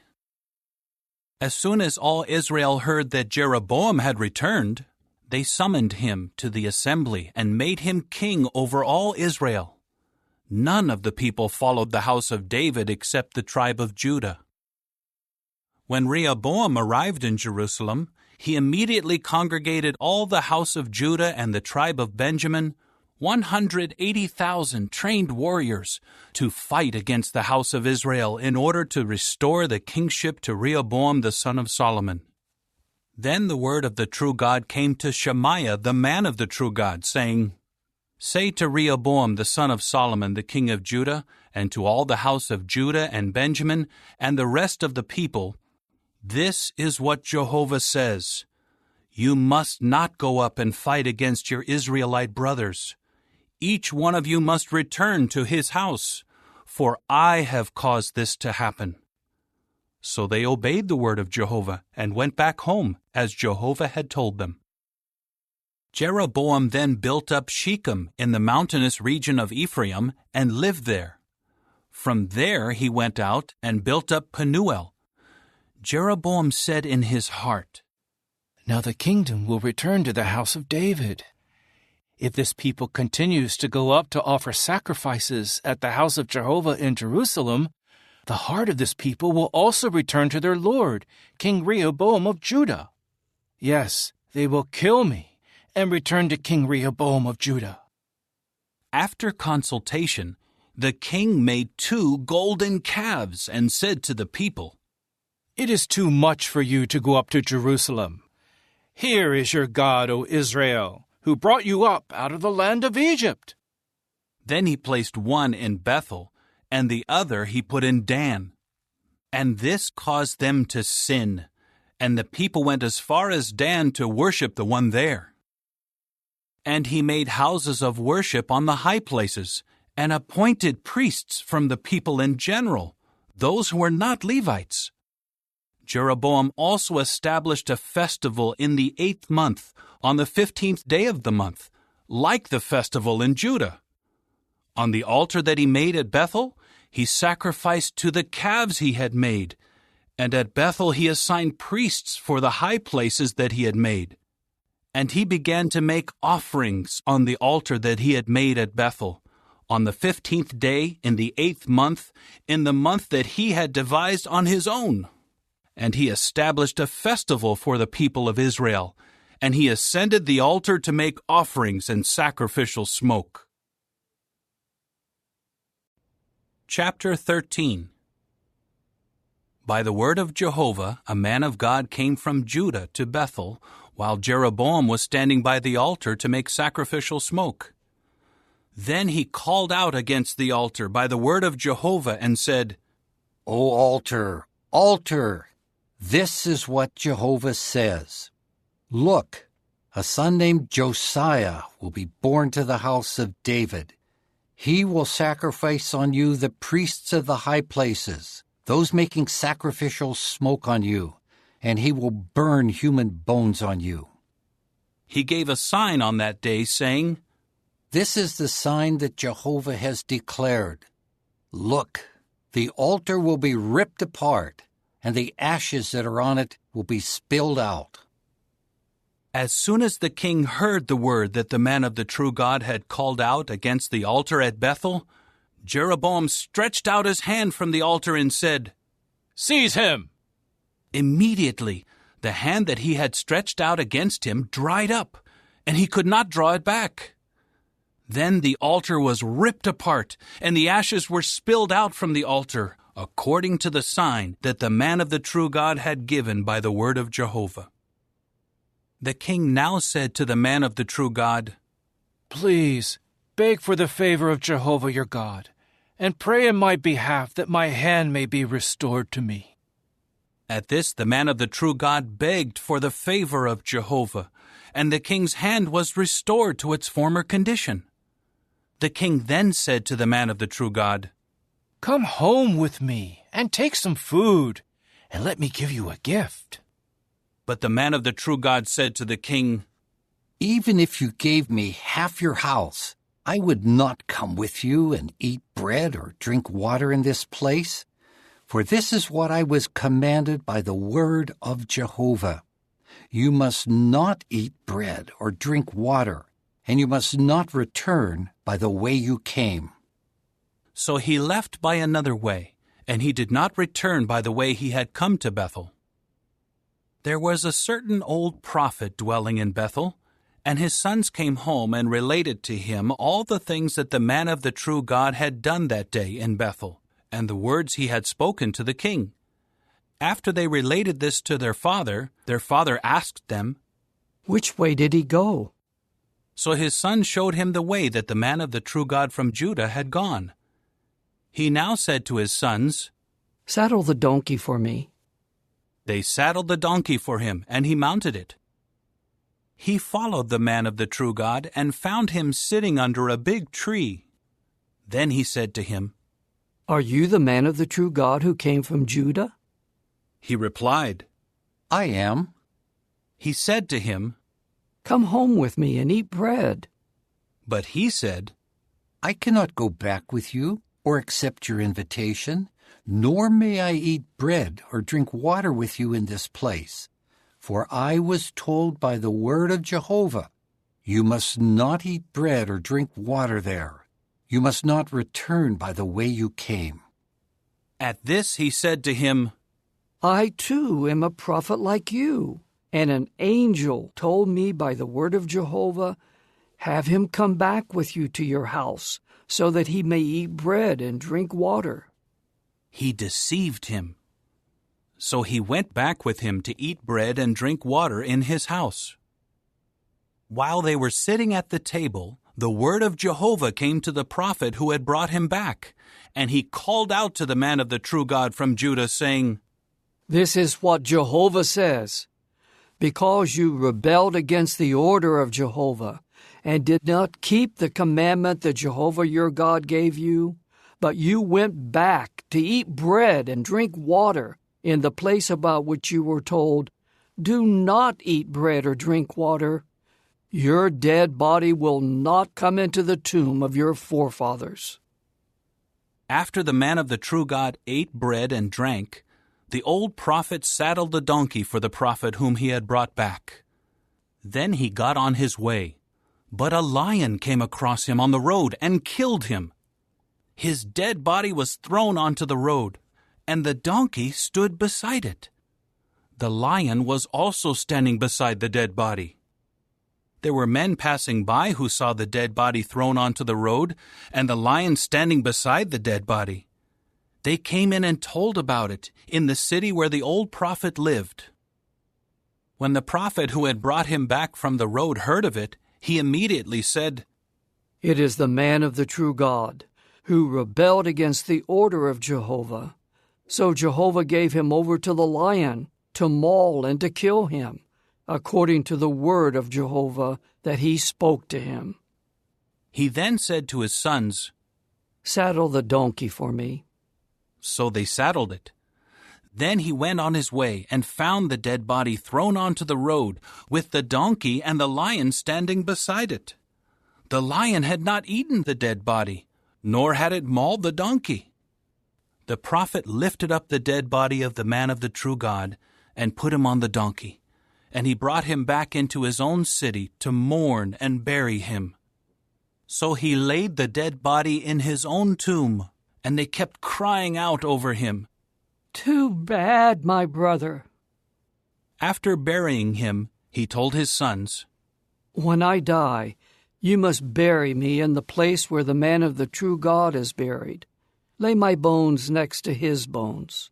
The word that he called out by the word of Jehovah against the altar in Bethel and against all the houses of worship on the high places in the cities of Samaria is sure to take place. Even after this happened, Jeroboam did not turn back from his bad way, but he kept appointing priests for the high places from the people in general. He would install as priests anyone who so desired, saying, Let him become one of the priests for the high places. This sin on the part of the household of Jeroboam led to their destruction and annihilation from the face of the earth. Chapter 14. At that time Abijah the son of Jeroboam fell sick. So Jeroboam said to his wife, Rise up, please, and disguise yourself, so that they will not know that you are Jeroboam's wife, and go to Shiloh. Look, Ahijah the prophet is there. He is the one who spoke of me becoming king over this people. Take with you 10 loaves of bread, sprinkled cakes, and a flask of honey, and go to him. He will then tell you what is going to happen to the boy.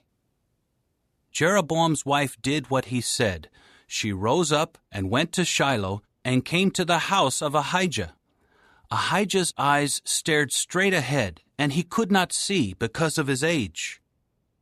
But Jehovah had told Ahijah, Here is the wife of Jeroboam coming to inquire of you regarding her son, for he is sick. I will tell you what to say to her. When she arrives, she will conceal her identity. As soon as Ahijah heard the sound of her footsteps as she was coming into the entrance, he said, Come in, wife of Jeroboam. Why are you concealing your identity? I have been assigned to give you a harsh message. Go, tell Jeroboam, this is what Jehovah the God of Israel says. I raised you up from among your people to make you a leader over my people Israel. Then I ripped the kingdom away from the house of David and gave it to you. But you have not become like my servant David, who kept my commandments and who walked after me with all his heart, doing only what was right in my eyes. But you have done worse than all those who were prior to you, and you made for yourself another god and metal images to offend me, and it is I whom you have turned your back on. For that reason, I am bringing calamity on the house of Jeroboam, and I will annihilate from Jeroboam every male, including the helpless and weak in Israel, and I will make a clean sweep of the house of Jeroboam, just as one clears away the dung until it is all gone. Anyone belonging to Jeroboam who dies in the city, the dogs will eat, and anyone who dies in the field, the birds of the heavens will eat, for Jehovah has spoken it. Now rise up, go to your house. When you set foot in the city, the child will die. All Israel will mourn him and bury him, for he alone of Jeroboam's family will be laid in a grave, because he is the only one of the house of Jeroboam in whom Jehovah the God of Israel has found something good. Jehovah will raise up for himself a king over Israel who will do away with the house of Jeroboam from that day forward, yes, even now. Jehovah will strike Israel down like a reed that sways in the water, and he will uproot Israel off this good land that he gave to their forefathers, and he will scatter them beyond the river, because they made their sacred poles, offending Jehovah. And he will abandon Israel because of the sins that Jeroboam has committed and has caused Israel to commit. At that Jeroboam's wife rose up and went on her way and came to Tirzah. As she came to the threshold of the house, the boy died. So they buried him, and all Israel mourned him, according to Jehovah's word that he had spoken through his servant Ahijah the prophet. And the rest of the history of Jeroboam, how he waged war and how he reigned, is written in the book of the history of the times of the kings of Israel. And the length of Jeroboam's reign was 22 years, after which he was laid to rest with his forefathers, and his son Nadab became king in his place. Meanwhile, Rehoboam the son of Solomon had become king in Judah. Rehoboam was 41 years old when he became king, and he reigned for 17 years in Jerusalem, the city that Jehovah had chosen out of all the tribes of Israel as the place to put his name. The name of Rehoboam's mother was Naamah the Ammonitess. And Judah was doing what was bad in the eyes of Jehovah, and by the sins they committed they provoked him more than their forefathers had done. They too kept building for themselves high places, sacred pillars, and sacred poles on every high hill and under every luxuriant tree. There were also male temple prostitutes in the land. They acted according to all the detestable things of the nations that Jehovah had driven out before the Israelites. In the 5th year of King Rehoboam, King Shishak of Egypt came up against Jerusalem. He took the treasures of the house of Jehovah and the treasures of the king's house. He took everything, including all the gold shields that Solomon had made. So King Rehoboam made copper shields to replace them, and he entrusted them to the chiefs of the guard, who guarded the entrance of the king's house. Whenever the king came to the house of Jehovah, the guards would carry them, and then they would return them to the guard chamber. And the rest of the history of Rehoboam, all that he did, is it not written in the book of the history of the times of the kings of Judah? There was constant warfare between Rehoboam and Jeroboam. Then Rehoboam was laid to rest with his forefathers, and was buried with his forefathers in the city of David. His mother's name was Naamah the Ammonitess, and his son Abijam became king in his place. Chapter 15. In the 18th year of King Jeroboam the son of Nebat, Abijam became king over Judah. He reigned for 3 years in Jerusalem. His mother's name was Maacah, the granddaughter of Abishalom. He went on walking in all the sins that his father committed prior to him, and his heart was not complete with Jehovah his God, like the heart of David his forefather. However, on account of David, Jehovah his God gave him a lamp in Jerusalem by raising up his son after him, and keeping Jerusalem in existence. For David did what was right in the eyes of Jehovah, and he did not turn aside from anything that he had commanded him all the days of his life, except in the matter of Uriah the Hittite. And there was warfare between Rehoboam and Jeroboam all the days of his life. As for the rest of the history of Abijam, all that he did, is it not written in the book of the history of the times of the kings of Judah? There was also war between Abijam and Jeroboam. Then Abijam was laid to rest with his forefathers, and they buried him in the city of David, and his son Asa became king in his place. In the 20th year of King Jeroboam of Israel, Asa began to reign over Judah. He reigned in Jerusalem for 41 years. His grandmother's name was Maacah, the granddaughter of Abishalom. Asa did what was right in the eyes of Jehovah, like David his forefather. He expelled the male temple prostitutes from the land, and removed all the disgusting idols that his forefathers had made. He even removed Maacah, his grandmother, from her position as queen mother, because she had made an obscene idol for the worship of the sacred pole. Asa cut down her obscene idol and burned it in the Kidron Valley. But the high places were not removed. Nevertheless, Asa's heart was complete with Jehovah all his life, and he brought the things that he and his father had made holy into the house of Jehovah, silver, gold, and various utensils.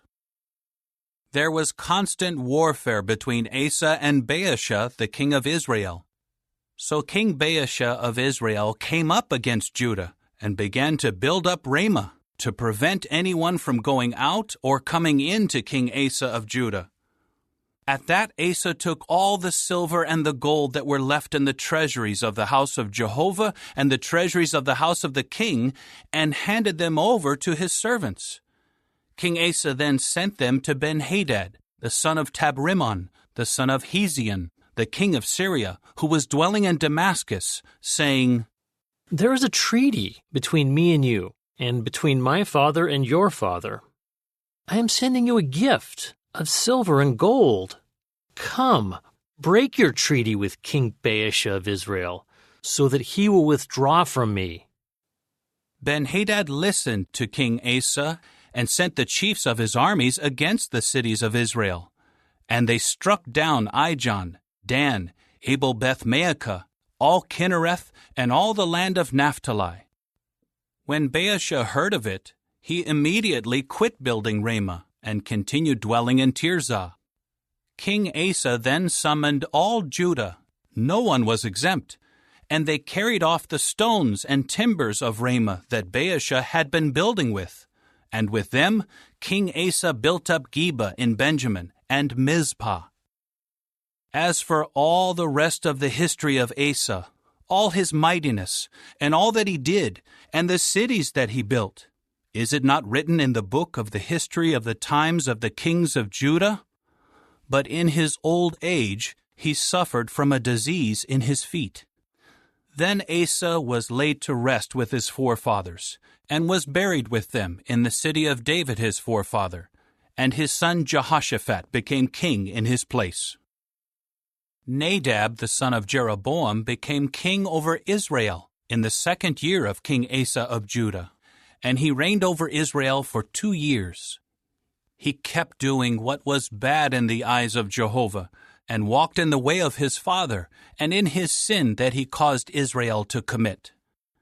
Baasha the son of Ahijah of the house of Issachar conspired against him, and Baasha struck him down at Gibbethon, which belonged to the Philistines, while Nadab and all Israel were besieging Gibbethon.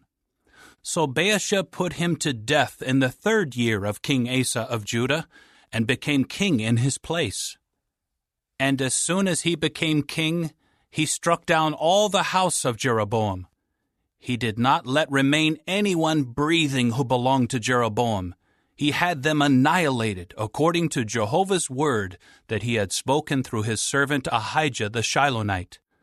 This was because of the sins that Jeroboam had committed and had caused Israel to commit, and because he had greatly offended Jehovah the God of Israel.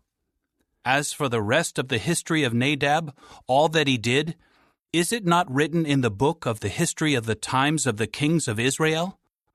And there was constant warfare between Asa and King Baasha of Israel. In the 3rd year of King Asa of Judah, Baasha the son of Ahijah became king in Tirzah over all Israel, and reigned for 24 years.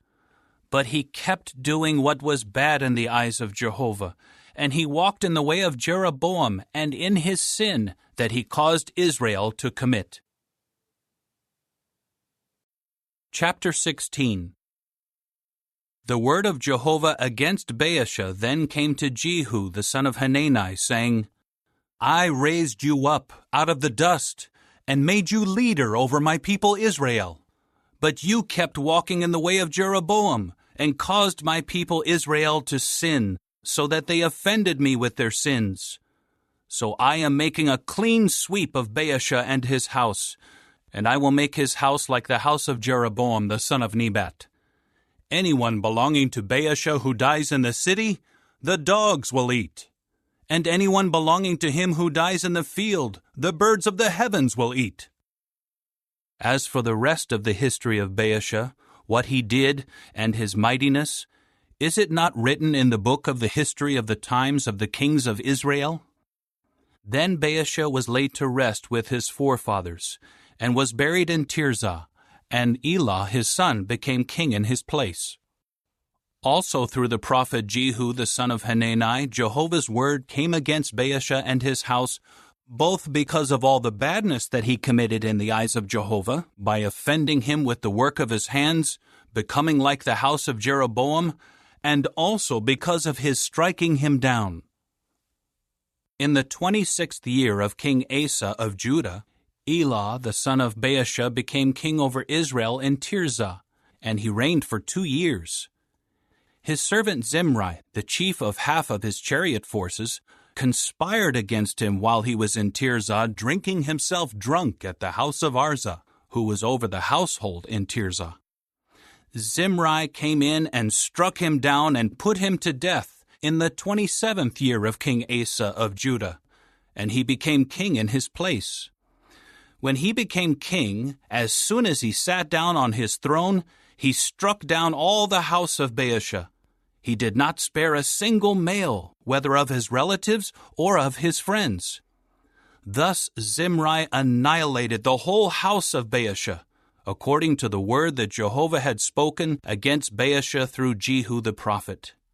This was for all the sins that Baasha and his son Elah had committed, and the sins they had caused Israel to commit, by offending Jehovah the God of Israel with their worthless idols. As for the rest of the history of Elah, all that he did, is it not written in the book of the history of the times of the kings of Israel? In the 27th year of King Asa of Judah, Zimri became king for 7 days in Tirzah, while the troops were camped against Gibbethon, which belonged to the Philistines. In time the troops who were encamped heard it being said, Zimri has conspired, and has also struck down the king.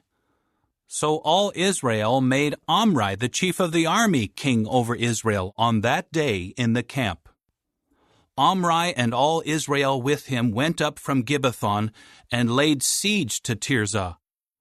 When Zimri saw that the city had been captured, he went into the fortified tower of the king's house and burned the house down over himself, and he died. This was for his own sins that he had committed by doing what was bad in the eyes of Jehovah, by walking in the way of Jeroboam, and for the sin he had caused Israel to commit. As for the rest of the history of Zimri and his conspiracy, is it not written in the book of the history of the times of the kings of Israel?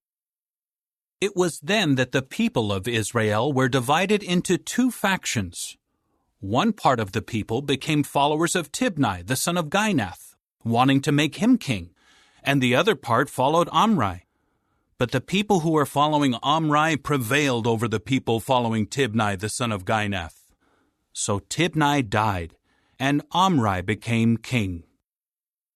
In the 31st year of King Asa of Judah, Omri became king over Israel, and he reigned for 12 years. In Tirzah he reigned for 6 years. He bought the mountain of Samaria from Shemer for 2 talents of silver, and he built a city on the mountain. He named the city that he built Samaria after Shemer, the owner of the mountain. Omri kept doing what was bad in the eyes of Jehovah, and he was worse than all who were prior to him. He walked in all the ways of Jeroboam the son of Nebat, and in the sin he had caused Israel to commit, by offending Jehovah the God of Israel with their worthless idols. As for the rest of the history of Omri, what he did and his mighty exploits, is it not written in the book of the history of the times of the kings of Israel? Then Omri was laid to rest with his forefathers, and was buried in Samaria, and his son Ahab became king in his place. Ahab the son of Omri became king over Israel in the 38th year of King Asa of Judah, and Ahab the son of Omri reigned over Israel in Samaria for 22 years. Ahab the son of Omri was worse in the eyes of Jehovah than all those who were prior to him.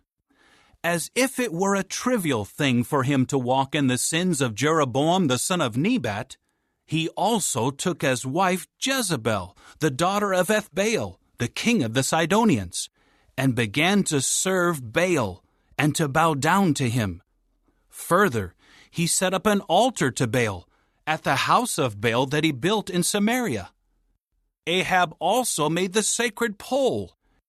Ahab did more to offend Jehovah the God of Israel than all the kings of Israel prior to him. In his days, Hiel the Bethelite rebuilt Jericho. At the cost of Abiram his firstborn he laid its foundation, and at the cost of Segub his youngest he put up its doors, according to the word of Jehovah spoken through Joshua the son of Nun. Chapter 17. Now Elijah the Tishbite, an inhabitant of Gilead, said to Ahab, As surely as Jehovah, the God of Israel whom I serve, is living, during these years there will be no dew or rain, except by my word. The word of Jehovah came to him, saying, Leave here, and turn eastward, and hide at the valley of Cherith, east of the Jordan. You should drink from the stream, and I will command the ravens to supply you food there. He immediately went and did according to the word of Jehovah. He went and stayed by the valley of Cherith, east of the Jordan.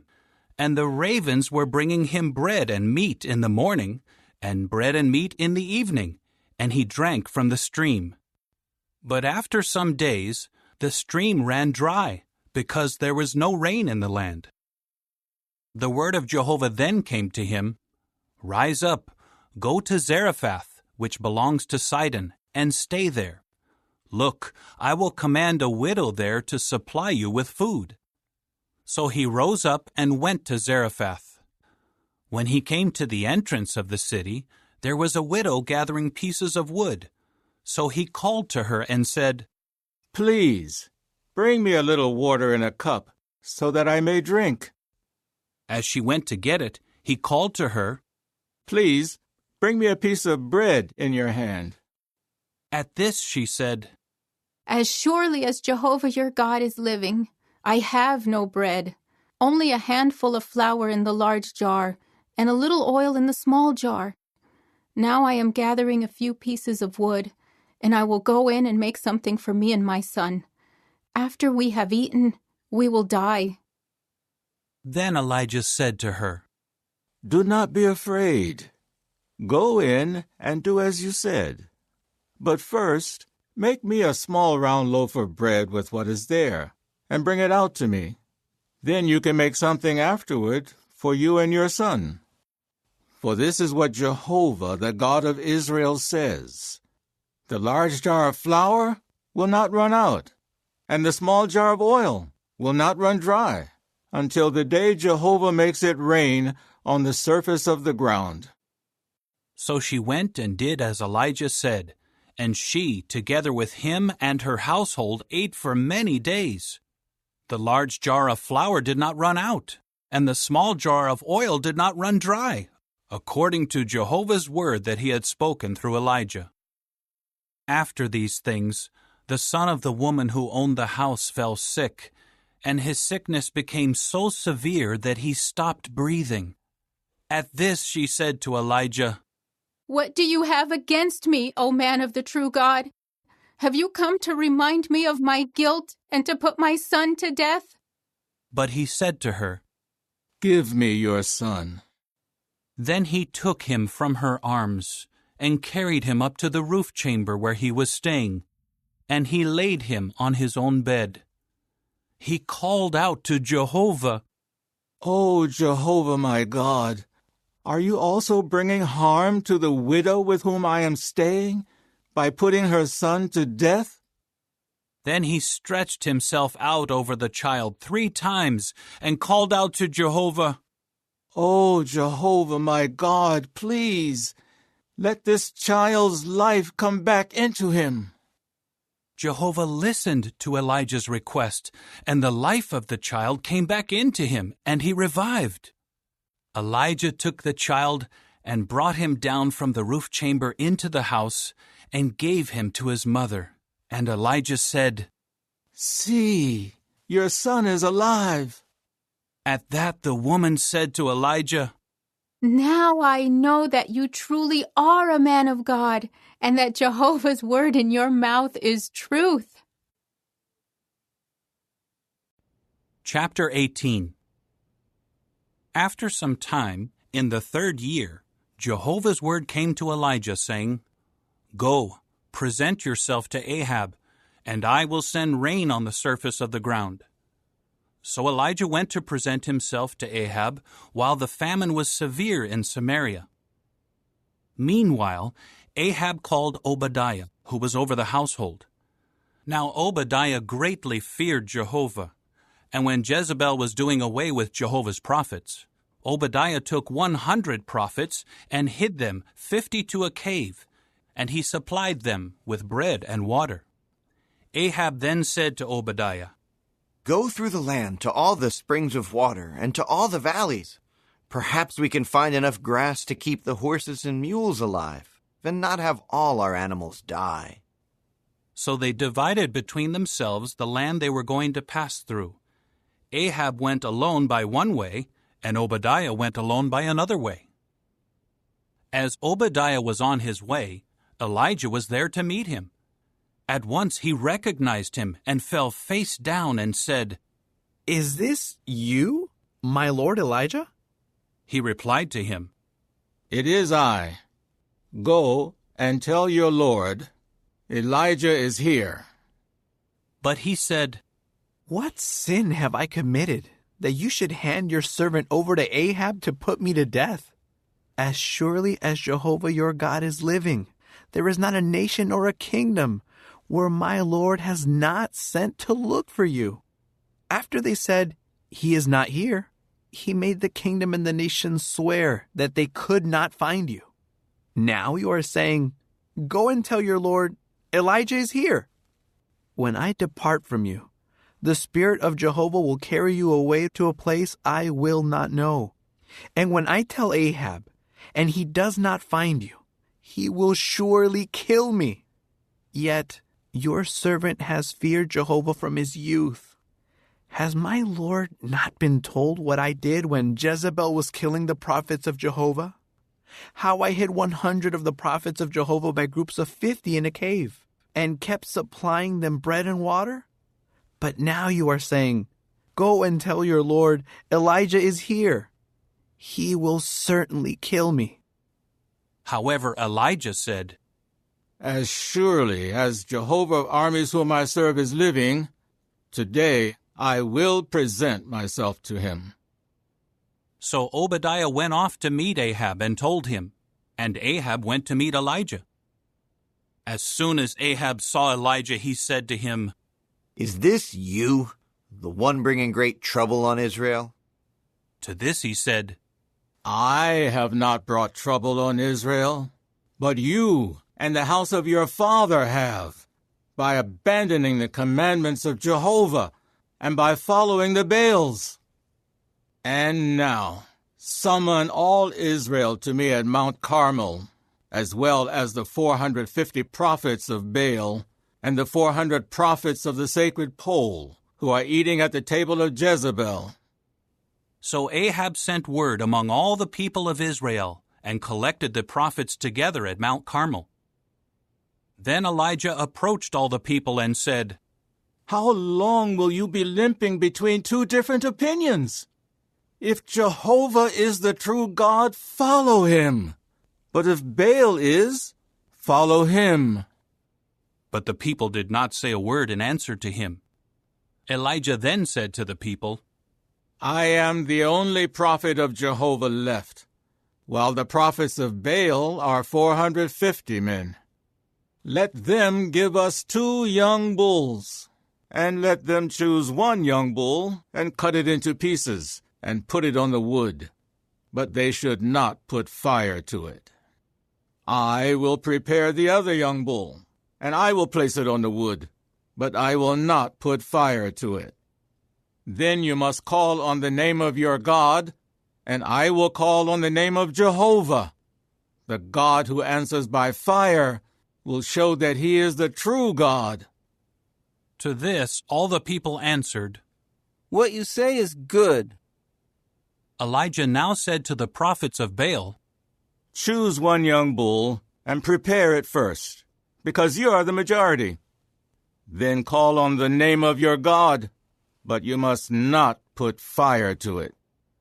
So they took the young bull that was given to them, prepared it, and kept calling on the name of Baal from morning until noon, saying, O Baal, answer us. But there was no voice, and no one answering. They kept limping around the altar that they had made. About noon, Elijah began to mock them and say, Call out at the top of your voice. After all, he is a god. Perhaps he is deep in thought, or he has gone to relieve himself. Or maybe he is asleep, and someone needs to wake him up. They were calling out at the top of their voice and cutting themselves with daggers and lances according to their custom until their blood gushed out all over them. Noon was past, and they continued in a frenzy until the time the evening grain offering is presented. But there was no voice and no one answering. No one was paying attention. At length, Elijah said to all the people, Approach me. So all the people approached him. Then he repaired the altar of Jehovah that had been torn down. Elijah then took 12 stones, corresponding to the number of the tribes of the sons of Jacob, to whom Jehovah's word had come, saying, Israel will be your name. With the stones he built an altar in the name of Jehovah. Then he made a trench all around the altar, an area large enough to sow with 2 seah measures of seed. After that, he put the pieces of wood in order, cut the young bull into pieces, and placed it on the wood. He now said, Fill 4 large jars with water, and pour it on the burnt offering and on the pieces of wood. Then he said, Do it again. So they did it again. Once more he said, Do it a 3rd time. So they did it a 3rd time. And the water ran all around the altar, and he also filled the trench with water. About the time when the evening grain offering is presented, Elijah the prophet stepped forward and said, O Jehovah, the God of Abraham, Isaac, and Israel, today let it be known that you are God in Israel, and that I am your servant, and that it is by your word that I have done all these things. Answer me, O Jehovah. Answer me so that this people may know that you, Jehovah, are the true God, and that you are turning their hearts back to you. At that, the fire of Jehovah fell from above and consumed the burnt offering, the pieces of wood, the stones, and the dust, and it licked up the water from the trench. When all the people saw it, they immediately fell face down and said, Jehovah is the true God. Jehovah is the true God. Then Elijah said to them, Seize the prophets of Baal. Do not let a single one of them escape. At once they seized them, and Elijah brought them down to the stream of Kishon and slaughtered them there. Elijah now said to Ahab, Go up, eat and drink, for there is the sound of a heavy downpour.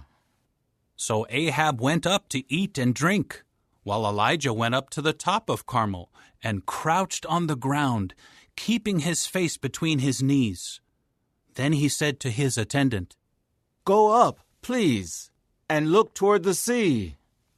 So he went up and looked and said, There is nothing at all. 7 times Elijah said, Go back. The 7th time his attendant said, Look, there is a small cloud, like a man's hand, ascending out of the sea. He now said, Go, say to Ahab, hitch up the chariot. Go down, so that the downpour may not detain you. Meanwhile, the sky grew dark with clouds, the wind blew, and a heavy downpour fell. And Ahab kept riding and made his way to Jezreel. But the hand of Jehovah came on Elijah, and he wrapped his garment around his hips and ran ahead of Ahab all the way to Jezreel. Chapter 19. Then Ahab told Jezebel all that Elijah had done, and how he had killed all the prophets with the sword. At that Jezebel sent a messenger to Elijah, saying, So may the gods do to me and add to it, if by this time tomorrow I do not make you like each one of them. At that he became afraid, so he got up and ran for his life. He came to Beersheba, which belongs to Judah, and he left his attendant there. He went a day's journey into the wilderness, and came and sat down under a broom tree, and he asked that he might die. He said, It is enough. Now, O Jehovah, take my life away, for I am no better than my forefathers. Then he lay down and fell asleep under the broom tree. But suddenly an angel touched him and said to him, Get up and eat. When he looked, there at his head was a round loaf on heated stones and a jug of water. He ate and drank and lay down again. Later the angel of Jehovah came back a second time and touched him and said, Get up and eat, for the journey will be too much for you. So he got up and ate and drank, and in the strength of that nourishment he went on for 40 days and 40 nights until he reached Horeb, the mountain of the true God. There he entered a cave and spent the night. And look, Jehovah's word came to him, telling him, What are you doing here, Elijah? To this he said, I have been absolutely zealous for Jehovah, the God of armies. For the people of Israel have forsaken your covenant. Your altars they have torn down, and your prophets they have killed with the sword, and I am the only one left. Now they are seeking to take my life away. But he said, Go out and stand on the mountain before Jehovah. And look, Jehovah was passing by, and a great and strong wind was splitting mountains and breaking crags before Jehovah. But Jehovah was not in the wind. After the wind, there was an earthquake, but Jehovah was not in the earthquake. After the earthquake, there was a fire, but Jehovah was not in the fire. After the fire, there was a calm, low voice. As soon as Elijah heard it, he wrapped his face in his official garment and went out and stood at the entrance of the cave. Then a voice asked him, "What are you doing here, Elijah?" To this he said, I have been absolutely zealous for Jehovah the God of armies. For the people of Israel have forsaken your covenant. Your altars they have torn down, and your prophets they have killed with the sword, and I am the only one left. Now they are seeking to take my life away. Jehovah said to him, "Return and go to the wilderness of Damascus. When you arrive, anoint Hazael as king over Syria. And you should anoint Jehu, the grandson of Nimshi, as king over Israel. And you should anoint Elisha, the son of Shaphat from Abel-Meholah, as prophet to take your place. Anyone escaping from Hazael's sword, Jehu will put to death. And anyone escaping from Jehu's sword, Elisha will put to death. And I still have left 7,000 in Israel, all whose knees have not bent down to Baal, and whose mouths have not kissed him." So he went from there and found Elisha the son of Shaphat, while he was plowing with 12 pairs of bulls ahead of him, and he was with the 12th pair. So Elijah went over to him and threw his official garment on him. At that he left the bulls and ran after Elijah and said, "Please, let me kiss my father and my mother. Then I will follow you." He replied to him, Go, return, for what have I done to stop you? So he went back and took a pair of bulls and sacrificed them, and he used the plowing gear to boil the meat of the bulls, and gave it to the people, and they ate. After that he rose up and followed Elijah and began to minister to him. Chapter 20. Now King Ben-Hadad of Syria gathered his whole army together, along with 32 other kings and their horses and chariots. He went up and laid siege to Samaria and fought against it. Then he sent messengers to King Ahab of Israel at the city and said to him, "This is what Ben-Hadad says. Your silver and your gold are mine, as well as the best of your wives and your sons." To this the king of Israel answered, "According to your word, my lord the king, I am yours along with all that belongs to me." The messengers later came back and said, "This is what Ben-Hadad says. I sent this message to you. Your silver, your gold, your wives, and your sons you will give me. But about this time tomorrow I will send my servants to you, and they will carefully search your house and the houses of your servants, and all your desirable things they will seize and take away." At that, the king of Israel called all the elders of the land and said, "Take note, please, and see that this man is bent on bringing calamity, for he demanded my wives, my sons, my silver, and my gold, and I did not refuse him." Then all the elders and all the people said to him, "Do not obey, and do not consent." So he said to the messengers of Ben-Hadad, "Say to my lord the king, all that you first demanded of your servant I will do, but this I cannot do." With that the messengers went off and brought word back to him. Ben-Hadad now sent him this message: "So may the gods do to me, and add to it, if there is enough dust in Samaria to give each of the people following me a handful." The king of Israel answered, "Tell him, the one who puts on his armor should not boast about himself like one who takes it off." As soon as he heard this reply, while he and the kings were drinking in their tents, he said to his servants, "Get ready to attack." So they got ready to attack the city. But a prophet approached King Ahab of Israel and said, "This is what Jehovah says. Have you seen all this large crowd? Here I am giving it into your hand today, and then you will know that I am Jehovah." Ahab asked, "By whom?" To which he said, This is what Jehovah says, by the attendance of the princes of the provinces. So he asked, Who will start the battle? To which he said, You.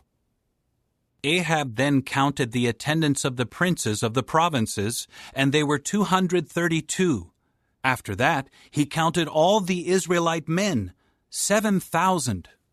They went out at noon, while Ben-Hadad was drinking himself drunk in the tents, along with the 32 kings who were helping him. When the attendants of the princes of the provinces came out first, Ben-Hadad at once sent messengers. They reported to him, Men have come out from Samaria. At that he said, If they have come out for peace, take them alive. Or if they have come out for battle, you should still take them alive. But when these came out of the city, the attendants of the princes of the provinces and the armies that were following them, each one struck down his opponent. Then the Syrians fled, and Israel pursued them. But King Ben-Hadad of Syria escaped on a horse with some of the horsemen. But the king of Israel went out and kept striking down the horses and the chariots, and he inflicted a great defeat on the Syrians. Later the prophet approached the king of Israel and said to him, Go, strengthen yourself, and consider what you are going to do. For at the start of the next year, the king of Syria will come up against you. Now the servants of the king of Syria said to him, Their God is a God of mountains. That is why they overpowered us. But if we fight against them on level land, we will overpower them. Also do this. Remove all the kings from their places and replace them with governors. Then gather an army equal to the army you lost, horse for horse and chariot for chariot. Let us fight against them on level land, and we will surely overpower them. So he listened to their advice and did just that.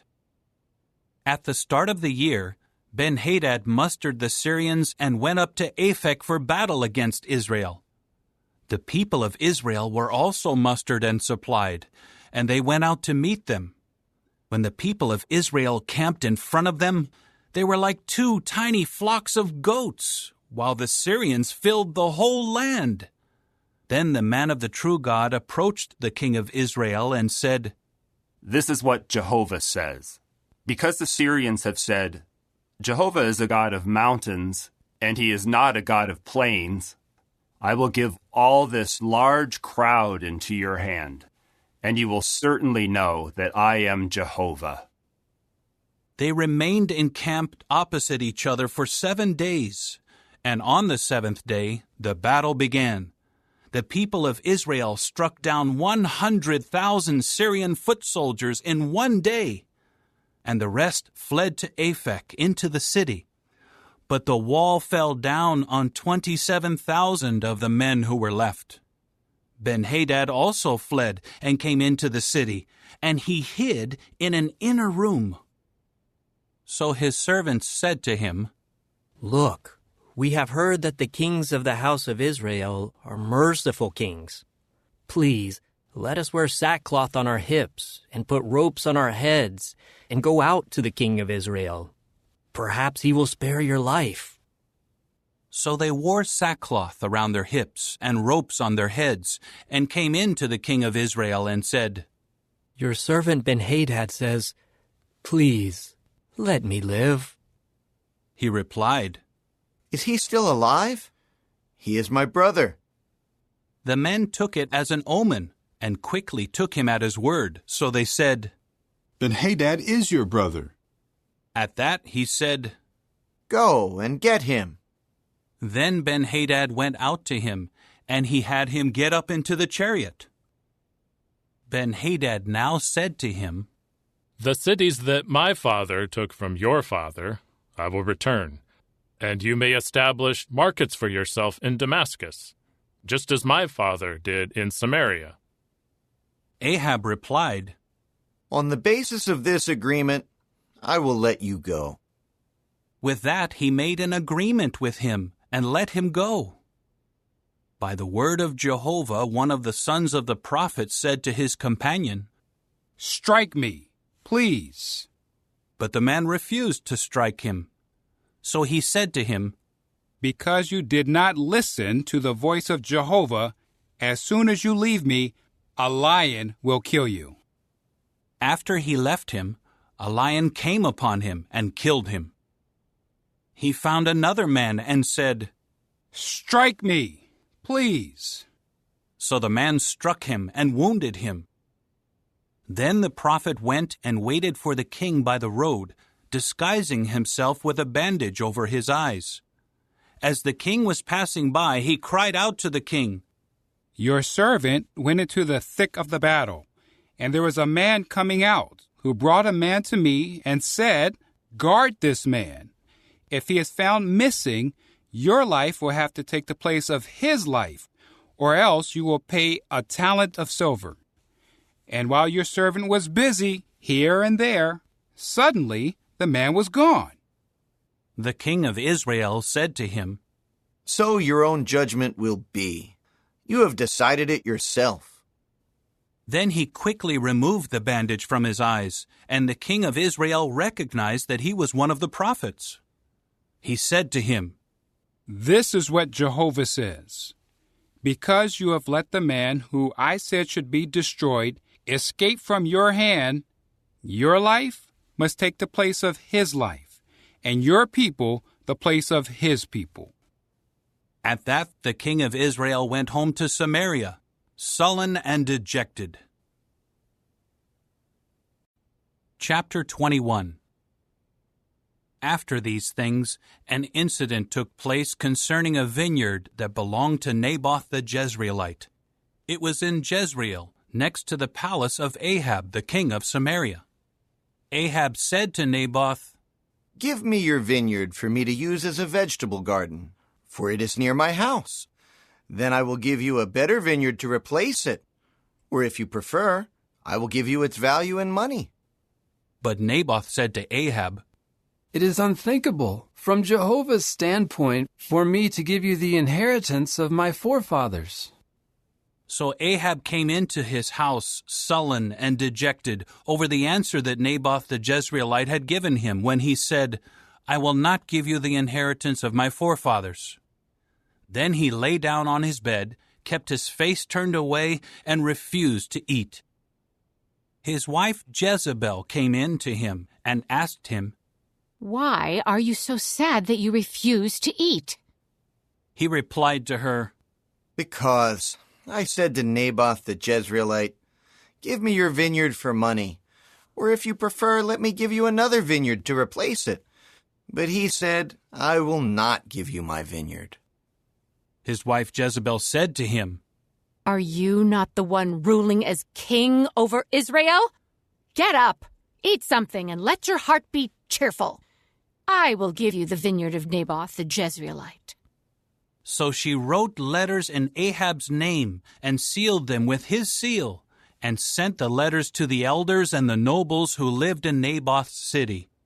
She wrote in the letters, "Proclaim a fast, and have Naboth sit at the head of the people, and have 2 good-for-nothing men sit in front of him and testify against him, saying, 'You have cursed God and the king.' Then bring him out and stone him to death." So the men of his city, the elders and the nobles who lived in his city, did just as was written in the letters that Jezebel sent to them. They proclaimed a fast and had Naboth sit at the head of the people. Then 2 of the good-for-nothing men came in and sat down in front of him and began to testify against Naboth in front of the people, saying, "Naboth has cursed God and the king." After that, they brought him to the outskirts of the city and stoned him to death. They now sent word to Jezebel, saying, "Naboth has been stoned to death." As soon as Jezebel heard that Naboth had been stoned to death, she said to Ahab, "Get up, take possession of the vineyard of Naboth the Jezreelite, which he refused to give you for money, for Naboth is no longer alive. He is dead." As soon as Ahab heard that Naboth was dead, Ahab got up to go down to the vineyard of Naboth the Jezreelite to take possession of it. But Jehovah's word came to Elijah the Tishbite, saying, "Get up, go down to meet Ahab the king of Israel, who is in Samaria. There he is in the vineyard of Naboth, where he has gone to take possession of it. You must tell him, 'This is what Jehovah says. Have you murdered a man and also taken his property?' Then say to him, 'This is what Jehovah says. In the place where the dogs licked up the blood of Naboth, the dogs will lick up your own blood.'" Ahab said to Elijah, "So you have found me, O my enemy." He replied, "I have found you. Because you are determined to do what is bad in the eyes of Jehovah, here I am bringing calamity upon you, and I will make a clean sweep after you, and will annihilate from Ahab every male, including the helpless and weak in Israel. And I will make your house like the house of Jeroboam the son of Nebat, and like the house of Baasha the son of Ahijah, for you have provoked my anger, and have caused Israel to sin. Also, concerning Jezebel, Jehovah has said, 'The dogs will eat up Jezebel in the plot of land of Jezreel.' Anyone belonging to Ahab who dies in the city, the dogs will eat up. And anyone who dies in the field, the birds of the heavens will eat up. Indeed, there has never been anyone like Ahab, who was so determined to do what was bad in the eyes of Jehovah, egged on by his wife Jezebel. He acted in the most detestable way by going after the disgusting idols, just as all the Amorites had done, whom Jehovah drove out from before the Israelites." As soon as Ahab heard these words, he ripped his garments apart and put sackcloth on his body, and he went on a fast and kept lying down in sackcloth and walking despondently. Jehovah's word then came to Elijah the Tishbite, "Have you seen how Ahab has humbled himself on my account? Because he has humbled himself before me, I will not bring the calamity during his lifetime. I will bring the calamity upon his house in the days of his son." Chapter 22. For 3 years there was no war between Syria and Israel. In the 3rd year, King Jehoshaphat of Judah went down to the king of Israel. Then the king of Israel said to his servants, "Do you know that Ramoth-Gilead belongs to us? And yet we are hesitating to take it back from the king of Syria." He then said to Jehoshaphat, "Will you go with me to fight at Ramoth-Gilead?" Jehoshaphat replied to the king of Israel, "I am the same as you. My people are the same as your people. My horses are the same as your horses." But Jehoshaphat said to the king of Israel, "First inquire, please, for the word of Jehovah." So the king of Israel gathered the prophets together, about 400 men, and said to them, "Should I go to war against Ramoth-Gilead, or should I refrain?" They said, "Go up, and Jehovah will give it into the king's hand." Jehoshaphat then said, "Is there not here a prophet of Jehovah? Let us also inquire through him." At that the king of Israel said to Jehoshaphat, "There is still one more man through whom we can inquire of Jehovah, but I hate him, for he never prophesies good things concerning me, only bad. He is Micaiah, the son of Imlah." However, Jehoshaphat said, "The king should not say such a thing." So the king of Israel called a court official and said, "Bring Micaiah, the son of Imlah, quickly." Now the king of Israel and Jehoshaphat the king of Judah were each sitting on his throne, dressed in royal attire, at the threshing floor at the entrance of the gate of Samaria, and all the prophets were prophesying before them. Then Zedekiah, the son of Chenaanah, made for himself iron horns and said, "This is what Jehovah says. With these you will gore the Syrians until you exterminate them." All the other prophets were prophesying the same way, saying, "Go up to Ramoth-Gilead, and you will be successful. Jehovah will give it into the king's hand." So the messenger who went to call Micaiah said to him, "Look, the words of the prophets are unanimously favorable to the king. Let your word, please, become like their words, and speak favorably." But Micaiah said, "As surely as Jehovah is living, whatever Jehovah says to me is what I will speak." Then he came in to the king, and the king asked him, "Micaiah, should we go to war against Ramoth-Gilead, or should we refrain?" At once he replied, "Go up, and you will be successful. Jehovah will give it into the king's hand." At that the king said to him, "How many times must I put you under oath not to speak to me anything but the truth in the name of Jehovah?" So he said, "I see all the Israelites scattered on the mountains, like sheep that have no shepherd. Jehovah said, 'These have no master. Let each one go back to his house in peace.'" Then the king of Israel said to Jehoshaphat, "Did I not tell you, he will not prophesy good things concerning me, only bad?" Micaiah then said, "Therefore, hear the word of Jehovah. I saw Jehovah sitting on his throne, and all the army of the heavens standing by him, to his right and to his left. Jehovah then said, 'Who will fool Ahab, so that he will go up and fall at Ramoth-Gilead?' And one was saying one thing, while another said something else. Then a spirit came forward and stood before Jehovah and said, 'I will fool him.' Jehovah asked him, 'How will you do it?' He replied, 'I will go out and become a deceptive spirit in the mouth of all his prophets.' So he said, 'You will fool him, and what is more, you will be successful. Go out and do that.' And now, Jehovah has put a deceptive spirit in the mouth of all these prophets of yours, but Jehovah has declared calamity for you."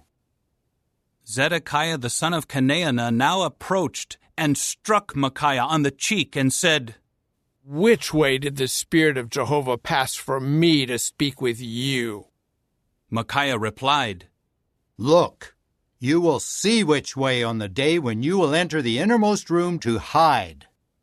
Then the king of Israel said, "Take Micaiah and turn him over to Amon, the chief of the city, and to Joash, the king's son. Tell them, this is what the king says. Put this fellow in the prison and feed him with a reduced allowance of bread and water until I return in peace." But Micaiah said, "If you do return in peace, Jehovah has not spoken with me." Then he added, "Take note, all you peoples." So the king of Israel and Jehoshaphat the king of Judah went up to Ramoth-Gilead. The king of Israel now said to Jehoshaphat, "I will disguise myself and will go into the battle, but you should put on your royal attire." So the king of Israel disguised himself and entered the battle. Now the king of Syria had ordered his 32 chariot commanders, "Do not fight with anyone, small or great, except the king of Israel." And as soon as the chariot commanders saw Jehoshaphat, they said to themselves, "Surely it is the king of Israel." So they turned to fight against him, and Jehoshaphat began to cry for help. When the chariot commanders saw that it was not the king of Israel, they immediately turned back from following him. But one man shot his bow at random, and he struck the king of Israel between the joints of his coat of mail. So the king said to his charioteer, "Turn around and take me out of the battle, for I have been badly wounded." The fighting raged throughout that day, and the king had to be propped up in the chariot, facing the Syrians. The blood of the wound poured out into the interior of the war chariot, and he died in the evening. Around sunset, a cry passed through the camp saying, "Everyone to his city! Everyone to his land!" Thus the king died, and he was brought to Samaria. They buried the king in Samaria. When they washed off the war chariot by the pool of Samaria, the dogs licked up his blood, and the prostitutes bathed there, according to the word that Jehovah had spoken. As for the rest of the history of Ahab, all that he did, and the house of ivory that he built, and all the cities that he built, is it not written in the book of the history of the times of the kings of Israel? Then Ahab was laid to rest with his forefathers, and his son Ahaziah became king in his place. Jehoshaphat the son of Asa had become king over Judah in the 4th year of King Ahab of Israel. Jehoshaphat was 35 years old when he became king, and he reigned for 25 years in Jerusalem. His mother's name was Azubah, the daughter of Shilhi. He kept walking in all the way of Asa his father.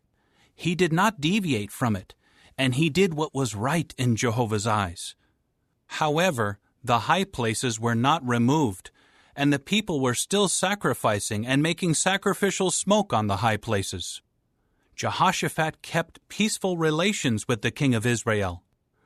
As for the rest of the history of Jehoshaphat, his mighty exploits, and how he waged war, is it not written in the book of the history of the times of the kings of Judah? He also cleared out of the land the rest of the male temple prostitutes who had been left over in the days of Asa his father. Then there was no king in Edom. A deputy was acting as king. Jehoshaphat also made Tarshish ships to go to Ophir for gold, but they did not go because the ships were wrecked at Ezion-Geber. It was then that Ahaziah the son of Ahab said to Jehoshaphat, "Let my servants go with your servants in the ships." But Jehoshaphat did not consent. Then Jehoshaphat was laid to rest with his forefathers, and was buried with his forefathers in the city of David his forefather. And his son Jehoram became king in his place. Ahaziah the son of Ahab became king over Israel in Samaria in the 17th year of King Jehoshaphat of Judah, and he reigned over Israel for 2 years. And he kept doing what was bad in Jehovah's eyes, and walking in the way of his father and his mother, and in the way of Jeroboam the son of Nebat, who had caused Israel to sin. He continued serving Baal, and bowing down to him, and kept offending Jehovah the God of Israel, just as his father had done.